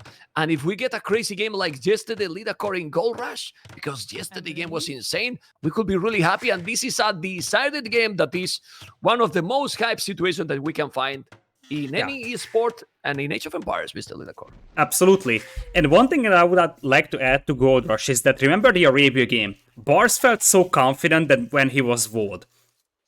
And overall, in every game where he wasn't really exposed to a lot of early aggression, like Hideout or Islands potentially, or the Arabia game, he felt really confident. And this map is definitely one of the more vulnerable ones. And if you take a look at his base, he actually has a very, very nice base. Stone is not really accessible, but gold, stone, gold, wood, and berries are all safe and easy to wall off. The problem that the Tatars have here against Berbers, though, is that Camel Archers will just destroy everything that they have. Pretty much. But the problem is that for Camel Archers, you need time. You need to mine a stone. You need to sacrifice some economy. I believe that the opening it will be stable. So what you need to do is to make some early aggression, early damage, and get the initiative, if you ask me. The maps, as you were mentioning, is pretty much an arena base. Only problem that the stone is not inside, but then we check Hearttt base, and his base is a paradise. He only need to wall that gold that is at the bottom, wall the palisade there, then the other 4 is still the edge of the map, and he has 2 golds, 2 stone inside, and berries, because the rest part of the map is also wallable, Lidakor. Hearttt map is perfect. Yeah, absolutely. Depends on where he's walling. He might just leave that stone and gold on the south open. But yeah, technically he can wall every key resource if he walls this little corner for himself as well. Other side, technically Barles could also wall in a way that he could secure the stone at the back, but it's a little bit trickier for him. Well, if he explored properly and he see that he's close to the edge of the map, you're right. You will need the stone for sure. I mean, a castle, no matter that as you can see, the middle of the map, this goal is not like the all goal rush, so it's much more spread out. But a castle always is a castle and dominate. And we forget a lot about the Keshik. Keshik are amazing. They are cheap, and if you get a good farming economy going and you can spam Keshik, Berbers doesn't have a good counter against Keshik. Camos, especially cheap camos, may work out well. But still, man. But what you want to avoid is that Berbers going for the camel arches. You can still go in Keshik and stone pikes as well. So it's tricky. I still think that the start of the game, the strategy they pick, and how they wall the map is going to be crucial, according to what we have seen already in these cities. Yeah, I like that Barles already starts walling himself up, reduce the potential damage that could be caused. And he is free on wood only, which is something I do not like. Same for Hearttt. Please don't tell me these are Scouts builds. I feel like Scouts is the worst build order you can go for on this map. Like, the map is so vulnerable that, like, Scouts shouldn't even be considered here for either of the players. Well, if both of the players are going to scout, then it's not a problem. The problem is when one is going to scout, the other is not, and is doing a wall, and that villager is ouch. The scout is but he's doing the loom. He's doing the loom, and the scout from Hearttt is going away. Yeah, I like how Barles is playing safe. He's a decider, so it's so damn important. He's walling all the map, and he's not going to scout. He's going for the fast castle. With these walls, I believe that he's going fast castle. What do you think? Yeah, I hope he is going for, because I feel like Scouts is just a waste here with how audible the map is. I don't think I've seen a single set so far where Scouts actually worked out. And it looks like Hearttt actually wants to go for Scouts, and that I think is a bad decision. Like, no, it's not a bad decision. It's a terrible one. I'm sorry, but it's really not good. Yeah, and the thing is that, like, you can still, just add 2 scouts if you want to and then go for a boom into Castle Age. But that doesn't change the fact that if your Tatars beat you to Castle, they will have some early crossbows out, and you don't want to get beaten into Castle Age by much from Tatars. Yeah. Well, Barles was thinking that he was coming with militias, because look at the quick walls he did with those palaces, and he see the scout here. Because he can't probably believe. This is the best situation for Barles, honestly. I mean, being walled completely and his opponent going to scout. So maybe now Hearttt won't do any scouts. So maybe he just make the barrack, then he do the economy upgrades, and then make economy for castle. That's why he's exploring completely. And when Hearttt don't find anything, he's trying to wall. No, not gonna be able to wall. Remove those houses. Yeah. He did it. Well, wouldn't be surprised. I don't know what you think, but I think Hearttt shouldn't do any army at all. Yeah, but if he is doing that, he needs to wall himself, because his opponent is not fast castling, and I have a feeling that Barles might end up going for scouts here. Because that's a barracks. So it kind of feels... Go for a scout? I feel like Barles will actually end up going for scouts, and now Hearttt is walling himself. This is a 21 pop uptime, so I once again question if this was the original idea, because 21 pop nowadays in competitive Age of Empires is not fast. In fact, it's a slow scouts build. And that's a nice find from Hearttt over there as well. Second Voyager comes in, so is a scout, so... Yeah, but the scout is bye-bye now for him. And that's good, gathering information as well. I feel like if you are Barles right now, as Hearttt will try to go for that Vulture once again, I believe, tries to snap it. But if you are Barles, you just boom into Castle Age here. Bidax. Yeah. No stable. Like one spear to check. He's doing the stable, but I don't like that. I like much more what Hearttt is doing. Hearttt didn't do anything. Now he's doing farmers, has the barrack, not doing any army. And Barles, I'm surprised that Barles is going for this, but, well, they know better. He's doing the horse corner now, that the scout destiny is bye-bye, like we said. And he's gonna explore now this table. He has explored it, and that was the last that the scout is gonna do. We could consider, however, this could be a bait from Barles. No, it's not a bait, it's not a bait. Why are you doing this, Barles? Like, Going scouts on this map is, I feel like, the worst decision that you could possibly make. Especially against Berbers, because if it's a scout war, Berbers will get you to Castle Age the same time as you do. They will just have a much cleaner transition to Knights and Camels than you do with Tatars. Well, it's definitely really bad. And if he's not sending that... I mean, he did one more, Oli, and now he's pushing the deers. It's still not it's not dramatic. And also, Tatars got the extra resources with the ships. He's having some good economy. He need to mine gold already, otherwise he's gonna fall behind. Yeah, but it's fine. I mean, the problem is that now Hearttt is gonna be ahead. Probably he's gonna be faster to Castle Age, but not by far. Shouldn't be by far. He need to mine the gold still, and he didn't make more. So the game is going for Castle Age for sure. And he's gonna find how Hearttt is fully walled already. I feel like this will gold now. Yeah. I feel like this will end up being a triple range Cav Archers from Barles. I don't think he's just gonna play standard cavalry, but he's gonna have the stable for Bloodlines and Husbandry, and he probably wants to go for straight Cav Archers, which might not end up being a good decision. We'll see. Well, why not? What else you can do against Berbers? It's hard to. It's really hard to say. Yeah, you can't go camels or knights. Maybe Pike and Siege. Pike and Siege in the castle could work if you expect the Berber player to go for Cav. I think you can expect the Berbers to go for Cav. So yeah, well, but then you pick a Slavs. Yeah, absolutely. Like, although for that one, or I don't know. Anyway, the economy is so smooth for both. But look at Barles after doing a scout. And he's going to go up even faster. He just needs the Blasmith, which he's doing right now on the left. And he's going to be there. He's missing the goal, but the goal is going to be as well there. He has 6 villas on goal. And both are going to go up. He's forcing him to wall a little bit. So that the scout just give him some more information, some map control even. And it's going to be no time difference to going up. He's having, I insist, good map control, is exploring a lot more, but both are going to go up Castle Age with what, 10-second difference? 15 seconds difference. There you go. Yeah, and there is the ranges. I feel like I love what Barles is doing, by the way, in terms of walling up his base with second layer houses. That's extremely important to make sure that knights don't get into your eco like that.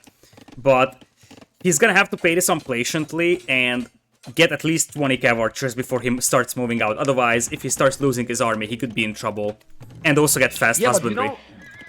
But I believe that Husbandry is crucial, but having Thumbrin and the Cav Archers, the wood is going to be exposed. I mean, if you check Hardwood, he has one at the back, but not going to be super long. Then he will have to move the other one forward.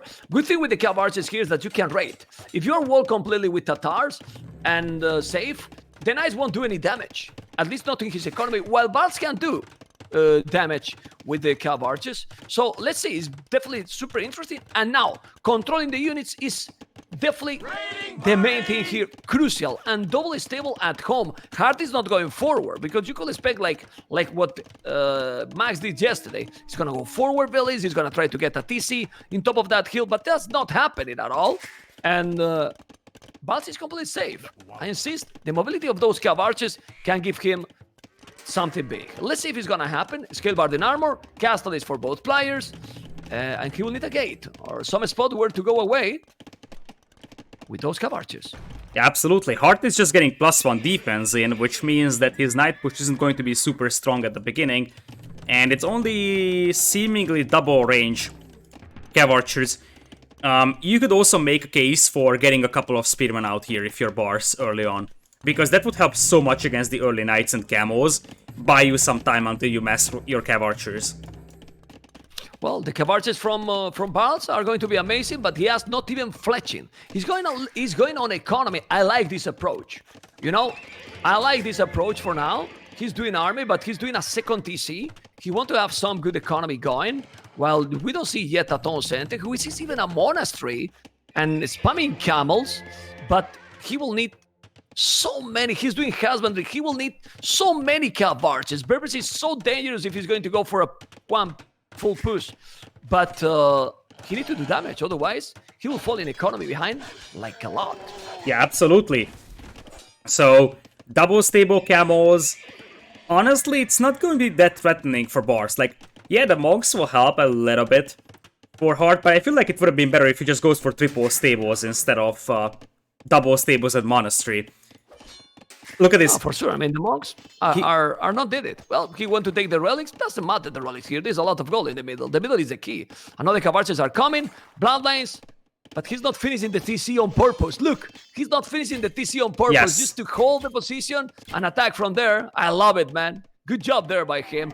Monastery from Barles or ballistic in this situation? Probably monastery is better to convert some camels. Yeah, exactly. Because you're also going for the eco-heavy approach, and monks can be very, very threatening to defend.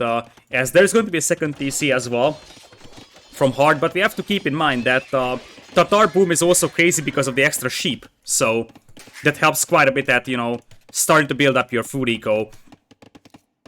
Botkin is in for the Cav Archers, Bloodlines as well. Not sure about Husbandry or Ballistics. I'm starting to like Bart's position. Like, he's been a really smooth economy. He has 3 villages more. He's starting to have a lot of Cav Archers. We forgot that lower frame delay into the animation is helping a lot them. And if he's massing a lot Cav Archers, the hit and back is gonna be massive. That's why Hearttt is going already outside. Was going to make a siege workshop, but it seemed that he deleted and gonna go for a 30C. I fell. I think that this is good for Barles until he's able to use those Cav Archers before his opponent is able to go for Camel Archers. So he's gonna have to time this attack very, very well, because he can't fight until he doesn't have good numbers and good upgrades. But if he fights too late, it's going to give time for Hearttt to go for Cavalry Archers. He needs husbandry. He needs husbandry, in my opinion. Yeah, that is needed. I think Ballistics would have been also very, very good. And as I said, you have to time this fight really well. And I don't think that this is done good enough. And it's a quick conversion on the Camel, though. Oh, well, but he need... Ballistic is doing the university, but seriously, husbandry is crucial now. Because every battle, Hearttt will take some hits. Some kills, and I don't know if he has noticed, he's doing now the wheelbarrow. I don't like that one. He needs the husbandry even more than the economy upgrades. So Hearttt is in a good position here. He has 3 villages behind, but he's having the Berbers approach now, 30C, and here Barles need to make damage, because if the game husbandry incoming, if the game keep going longer and he put a caster with Camel Archers, then big problems for Tatars. Yeah, but Hearttt is not actually mining stone, and that actually gives a nice little chance for Barles here. I think Hearttt should already send like 3-4 villagers on stone. You have to start mining that stone, because you know that you are gonna be facing a lot of Cav Archers. You can't just play with full camels against this one. And let's see, because Ballistic need to be there, but Ballistic need a lot of wood. It's not happening. Now with the husbandry, he can hit them back. Let's see now, he's gonna take some units, but no Ballistic with the mobility is complicated. He needs to snipe the monks. He's gonna kill the scout, and now he can hit them back. That's the great thing with the Cav Archers. Look at those. Even camels +2, how they die against that. And he forced him to make a siege workshop. And now it's time to kill some more units. He needs to go back. And now he can't do any damage. If he's going back, he can't do any damage. Look, yeah, this is a good fight. This camel going down. Whoa. This is a great fight.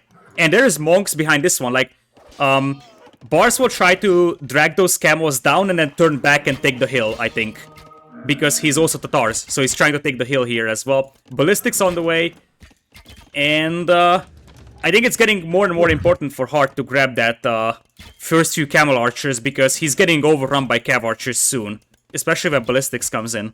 So he's already... I mean, he has 30, military 23. Now, sieges need to happen there as well from Barles. I don't know. Those Cav Archers are sick. You can see how they are doing the damage now with the +1 armor. Ballistic is already there, and Ballistic is just gonna dominate. Look how the Scorpions are going down. Not needed the Scorpion, even the Camels. Man, those Cav Archers are sick. What's going on, man? Look at the score difference already with the same village. And if he's raiding, because he can go raid if he wants. Look at the village on the woodline. Exactly. Look at village down. This is the problem now with those Cav Archers. You can raid and back, make more economy. That after the 3-1, this is starting to look solid. But need more farmers. Yeah, Because is need more farmers. Barles actually considering imping here with those resources? It would be an ambitious move. By the way, I think it already is worth mentioning that he is 2 TCs against 3 and he has the same Voyager count. And Hearttt just getting Voyagers on stone, so he wants to start adding Camel Archers. But this is the moment to shine for Barles. Get the siege in. Well, he has to be careful. Now he's going to convert few camels. Need to be careful. He doesn't need to take any risk. He's gonna take 2 camels as well. Need to go back. He has camels as well. Hit them back. He's taking absolutely everything. Those Cav archers are killing all the camels. He's taking all. Look at the score. He got monks, but this is a problem. A big problem. Need to go back. It's still more brew from Hearttt, but those Cav archers, if he uses them properly and make a mangonel, he's gonna take everything with the and there's the mangonel. And the beautiful thing here is that Barles also has some monks left, and he can heal the Cav archers. He should heal the Cav archers here, and he could just try to push away his opponent from gold, because Hearttt is running out of gold at his own base. So you can actually start pushing that TC. Hearttt is still just 5 on stone, 130 stone in the bank, which is not really enough. He did a 3rd tone center. He's now taking the camel. The mangonel is coming. The mangonel is with heal advantage. Mango is with heal advantage. He's now going more ahead. Boom, a little bit better for Hearttt. Military numbers almost double for Barles. And imagine if he's starting to mine stone. Barles need to mine stone. He's gonna kill villages. Let's see ballistic. More villages down. Okay. He's trying to get inside. I don't know if that's the decision. I will kill the siege workshop right now and keep going on that TC, honestly. Yeah, I think you can use the Cav archers to try and force. You could actually hit that stone mine. You just need to take down the Voz. He doesn't see the stone mine, but I think if he knew about that, he would actually just go through that. Why is he attacking the house? He want to go in. Yeah, but the palisades are still easier to go through. Well, I don't know that. I cannot ask to him. But it's weird, but he's gonna, I mean, there's 2. He's gonna take it, he's gonna go in. There's a mangonel, he has to be careful. He needs to control the units super good. He can't miss anything here. Those Cav archers are fully upgraded, +2. This is so intense, Lidakor, so intense. Because now, what is he going to do here with that 3 villages forward? I don't know. Is the mangonel going to go down? No. This is a bad battle. What is he doing? Now need to convert. More Cav archers he needed. Need to go back. He's converting a camel. Need to go back. He's so many camels. Remember, they are cheap. But, I mean, if they are cheap, the camels cost food. And the Cav archers cost nothing. That's a great choke point for Barles over there. By the way, Barles didn't know about that stone bind, but he unwillingly pushed away the Voyagers from there. So, yeah. Hearttt actually had to evacuate that stone mine for the time being, but the window is shrinking for Barles over here as his opponent is getting closer and closer to Camel Archers. Yeah, but he's still killing mangonels, still killing all the monks. He has to be careful. Let's see that mangonel that is going to appear. The mangonel that is going to appear from Barles is gonna kill all the siege. Ay. The mangonel, he needs to put it there. Well, he's still gonna make the job against the scorpions. There you go, and more Cav archers. Look at the score. 50 on wood. He needs to balance the economy market, sell the wood, and he can go up to Imperial. Even, I don't know if to Imperial, but he needs to stop the potential Camel archers, but the problem is that he's going to go up to Imp. He only missed the stone to drop a castle, but even if he's not dropping a castle and he's going up to Imperial, how do you stop these Cav archers in Imp? I mean, how? Yeah, you don't. Castellate army. And I feel like Barles could do more with those Cav archers raiding. I could see a couple of Cav archers, like just 5 of them running to the right side and killing so many Voyagers from Hearttt. Exactly. So spot, right? He could definitely do a lot more raiding with those. But he's absolutely tearing apart those Camos. So now we're in a stage where Hearttt needs Camel archers or he's dead. Well, he's in a terrible position right now. Now he put villages on stone. Look at the resources. He's doing the castle. Super defensive. This is a terrible castle for him, but he has to do it there because he's in a terrible position. This is so many units. He's on the way to Imperial, and the comeback, Lidakor, is real. And now Cav is denying the castle. Can stop that castle. In the house. There you go. Oh my goodness. This is sick. But Barles is coming back from where? The hell? From hell. Yeah, exactly. But he has to focus on the Voyagers. He's not actually focusing the village, and the castle's gonna go up. Doesn't really matter. He's with 3 villages on goal right now. He only need to go back. Need to go back. Stop! Wait! Oh my goodness! Now he's going to the hell back because he lost so many cav archers there. But still, the advantage is massive. The advantage is massive. He just need to mine a lot of villages on stone. I don't know if he has how many is on his stone. Yeah, he has 4 villages. He put a castle there, and that's it. And remember, these cav archers will get party and tactics for free. Yeah, as well. As soon as he reach, it's gonna be impossible for Hearttt. I think the key thing is gonna be that Hearttt will need that castle to produce camel archers at. Whereas Barles can just flood the cav archers from the ranges, so it's gonna be numbers advantage, even though the counter unit will be there for Hearttt, but it's just not going to be numbers. Yeah, now need to go back with those cav archers. You will see when he reach Imp, he need the castle for sure. More archery ranges are needed. This is 4 archery ranges, okay? The score is getting a little bit closer, but when he reach Imp, when he's in Imperial, it's gonna be deadly. It's true that look at the economy from Hearttt. He got 47 farmers and he's about to go up to Imperial as well. I think he wasted quite a lot. He shouldn't waste, but still with the advantage for sure. The timing is crucial here. And now, there you go. +4. He's on the way to Imp. Pressure and chemistry. We need a castle. Well, yeah, he need a castle. Hearttt is not making Hearttt is not making a single camel archer, which actually hurts really badly over here because now, oh, that's going to be a disaster. That's going to be bracer and heal advantage for those cav archers. Yeah, that's going to be a massacre. Yeah, he's doing the job. He's doing the job. He's gonna be chemistry as well. He's coming with the mangonel. It's still not that more numbers anymore. The score is getting fall apart here, Barles. Oh my goodness! The mangonel, he deleted and killed so many cav archers. This trick is a cheat, man. It's a real cheat. How he killed with a mangonel those many cav archers? Come on! Seriously, it's a joke. It's a total joke in my opinion. But now, Barles need to go with villains and make a castle in top of that hill, or he can still throw the game. Yeah, Hearttt is not making camel archers still though, so he just wants to play 4 camels. But I feel like if he didn't lose all those cav archers, he would be winning the game by now.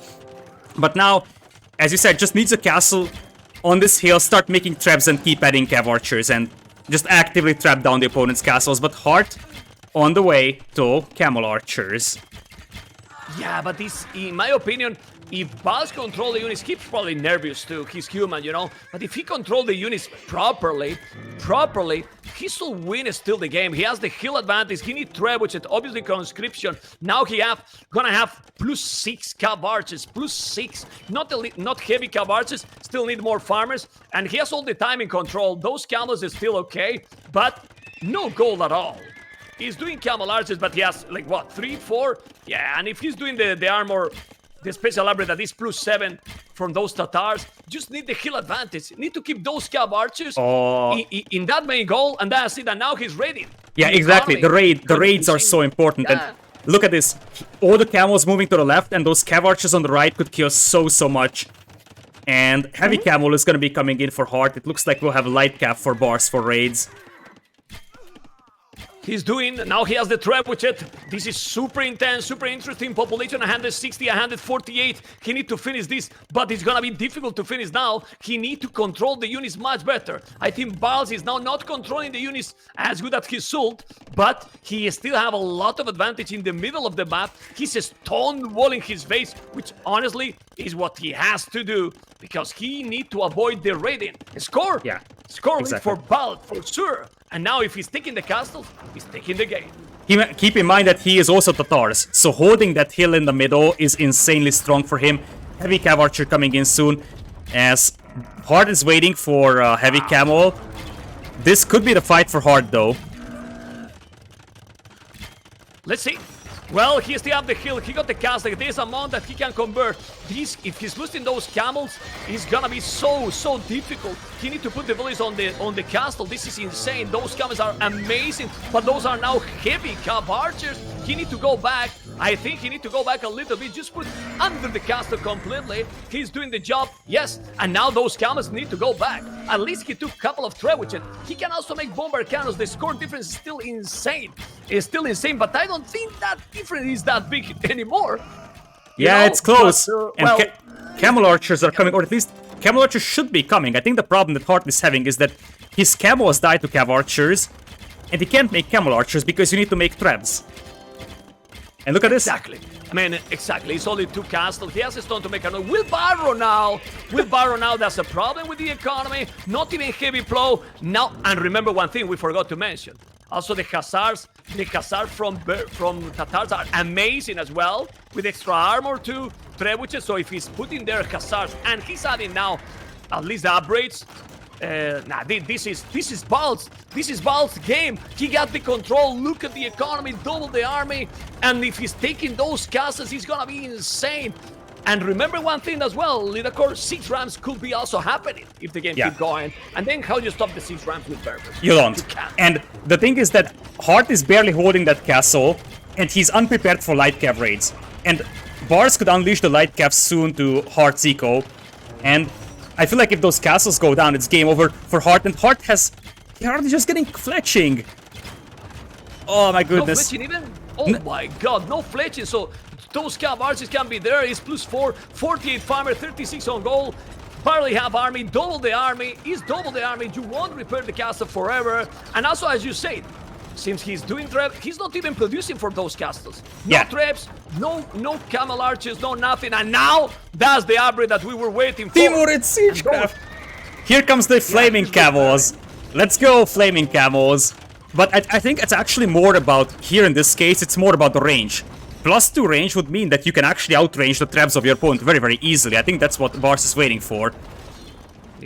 Yeah, but well, I mean, he's doing all the upgrades. He's gonna have all the upgrades. Those cav archers are now, well, let's see. Those trebuchets are, as you said, with 18 range. 18 range. Crazy stuff.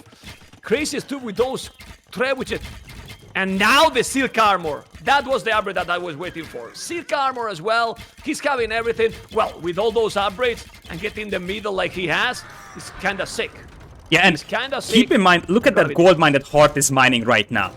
That gold mine is gonna be gone in 2 minutes, and even stone walls in front of the traps to just stop it. Look what Barles is doing. That kind of clone. Nah, that kind of masterpiece. Not clone, right? And now conscription. Well, the game keep going, and good population. Let's see if Hearttt can do something, but to do something, what he need here? A lot of camel archers elite, but he doesn't have those units. I don't think, look at the trap avoiding his walling. This is beautiful. Beautiful play by Barles. I mean, being 3-1 behind, who will expect this? And this is an incredible comeback, honestly. Yeah, carrier moment, absolutely carrier moment. And look at the light cav on the south. They're trying to avoid the camels, and Hearttt is looking for those light cav, but he can't find them, trying to policite his base. But Hearttt is gonna be off from gold in a matter of moments, and honestly, if you're Barles, now you can go for halberdiers with Tatars. He can do whatever he wants right now. He has crazy economy, 40 farmers, 40 on gold, castle is down, now he's doing even the masonry. He has to be careful because he's getting raided by Hearttt. He needs to wall his base. He's doing camels. Even now, Barles might be better than halves. The halves are missing upgrades, and the camels will be fully upgraded. Now he's taking the gold, and if he's taking that castle, he's taking the game. He's almost 4,000 Khazars. Okay, Khazars, he didn't want to go camel, but Khazar from Tatars are just amazing, and well, Hearttt can only go light caps. So yeah, Hearttt is going for everything here. It's now or never for Hearttt. If he loses this army, this is game over for Hearttt, and I think Barles just needs to run into that narrow choke point exactly. That's it what he's doing. And now, guys, when he's losing those camels, Mr. Hearttt will have to call it probably. He's holding the position a little bit because of those camels, doing a good job, but sooner or later those camels will go down. He's sending camels, he's sending Khazars, he's sending everything. And Hearttt doesn't have reliable gold income. He's got 6 on gold, which means that replenishing those camels will be impossible. He killed, man, but look at the population. Yeah, but look at the population. Be careful, but 98 Phillies, he's losing some. What is going on, Barles? Are you throwing the game? It's still a good score. Yeah, but there's no defense now. A lot of raids from Hearttt, but there's also raids from Barles. So Barles has Cav Archers inside the food eco of his opponent, and I think this is enough because it's 40 army against 21, that's what matters, and it's 71 vultures only. Defeated, they're gonna get defeated both. They're reading each other, but in this situation it's much better for Barles. Almost going for the 5k score difference. Now 20 farmers both, 4 villages on wood, 7 on gold. He still have a stone to make another castle, but, well, both players need to stabilize a lot. Crazy ratings for both players. Crazy ratings, actually. Yeah, Hearttt is doing an excellent job raiding his way back into the game, but I feel like Barles is still in a better position, like 20 villagers lead. Look at the population of Hearttt. Taps out! Well, the GG has been called, and Barles did the incredible comeback, and man, wow. Well, before the series, guys, we were talking that this series would be close. After the first game, we thought, okay, this is going on that way. Then Hearttt got 3 games, and then Barles, leader core, got 3 games, and we have Barles coming back from the damn hell. Seriously. Yeah, absolutely. And I don't want to go and throw around awful jokes, but this is a really heartbreaking defeat for Hearttt over here.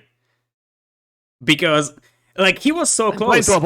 I'm trying to avoid bringing Orlu, and now I bring a leader card. You're infected, man. I mean, what is this? Let's go with your commentary. Go. And, yeah, like, if you think about that, now you can also think about, you actually survived Ruben's talk to die like this. Because that's exactly what happened. Hearttt survived all the chaos that Ruben's talk brought in, and then he was 1 game away from getting into the main event of Hidden Cup 4, and now Barles, I think absolutely career moment for Barles. I'll actually have to check. This is always an interesting thing to look at for Barles. His career earnings. Do you know how much money Barles earned from competitive age vampires up to this date? Probably nothing, or just almost nothing. Too little, for sure. But the money now, I mean, I'm sure that what he feels is just great, because he won in a great series, come back from the hell, he get into the main event, and from now, he will just enjoy. I mean, he sure is enjoying a lot now. Yeah, so, absolutely. Well, but what I want to point out, Barles earned $1,300 in his entire career. He will get a minimum of $1,500 for just being there in Hidden Cup. And I think it's a well-deserved win, because at Free 1, it seemed like he's just going to get 4-1, and then he made an insane comeback happen. And what a series. Crazy stuff, man. Crazy stuff. Oh, man. Oh.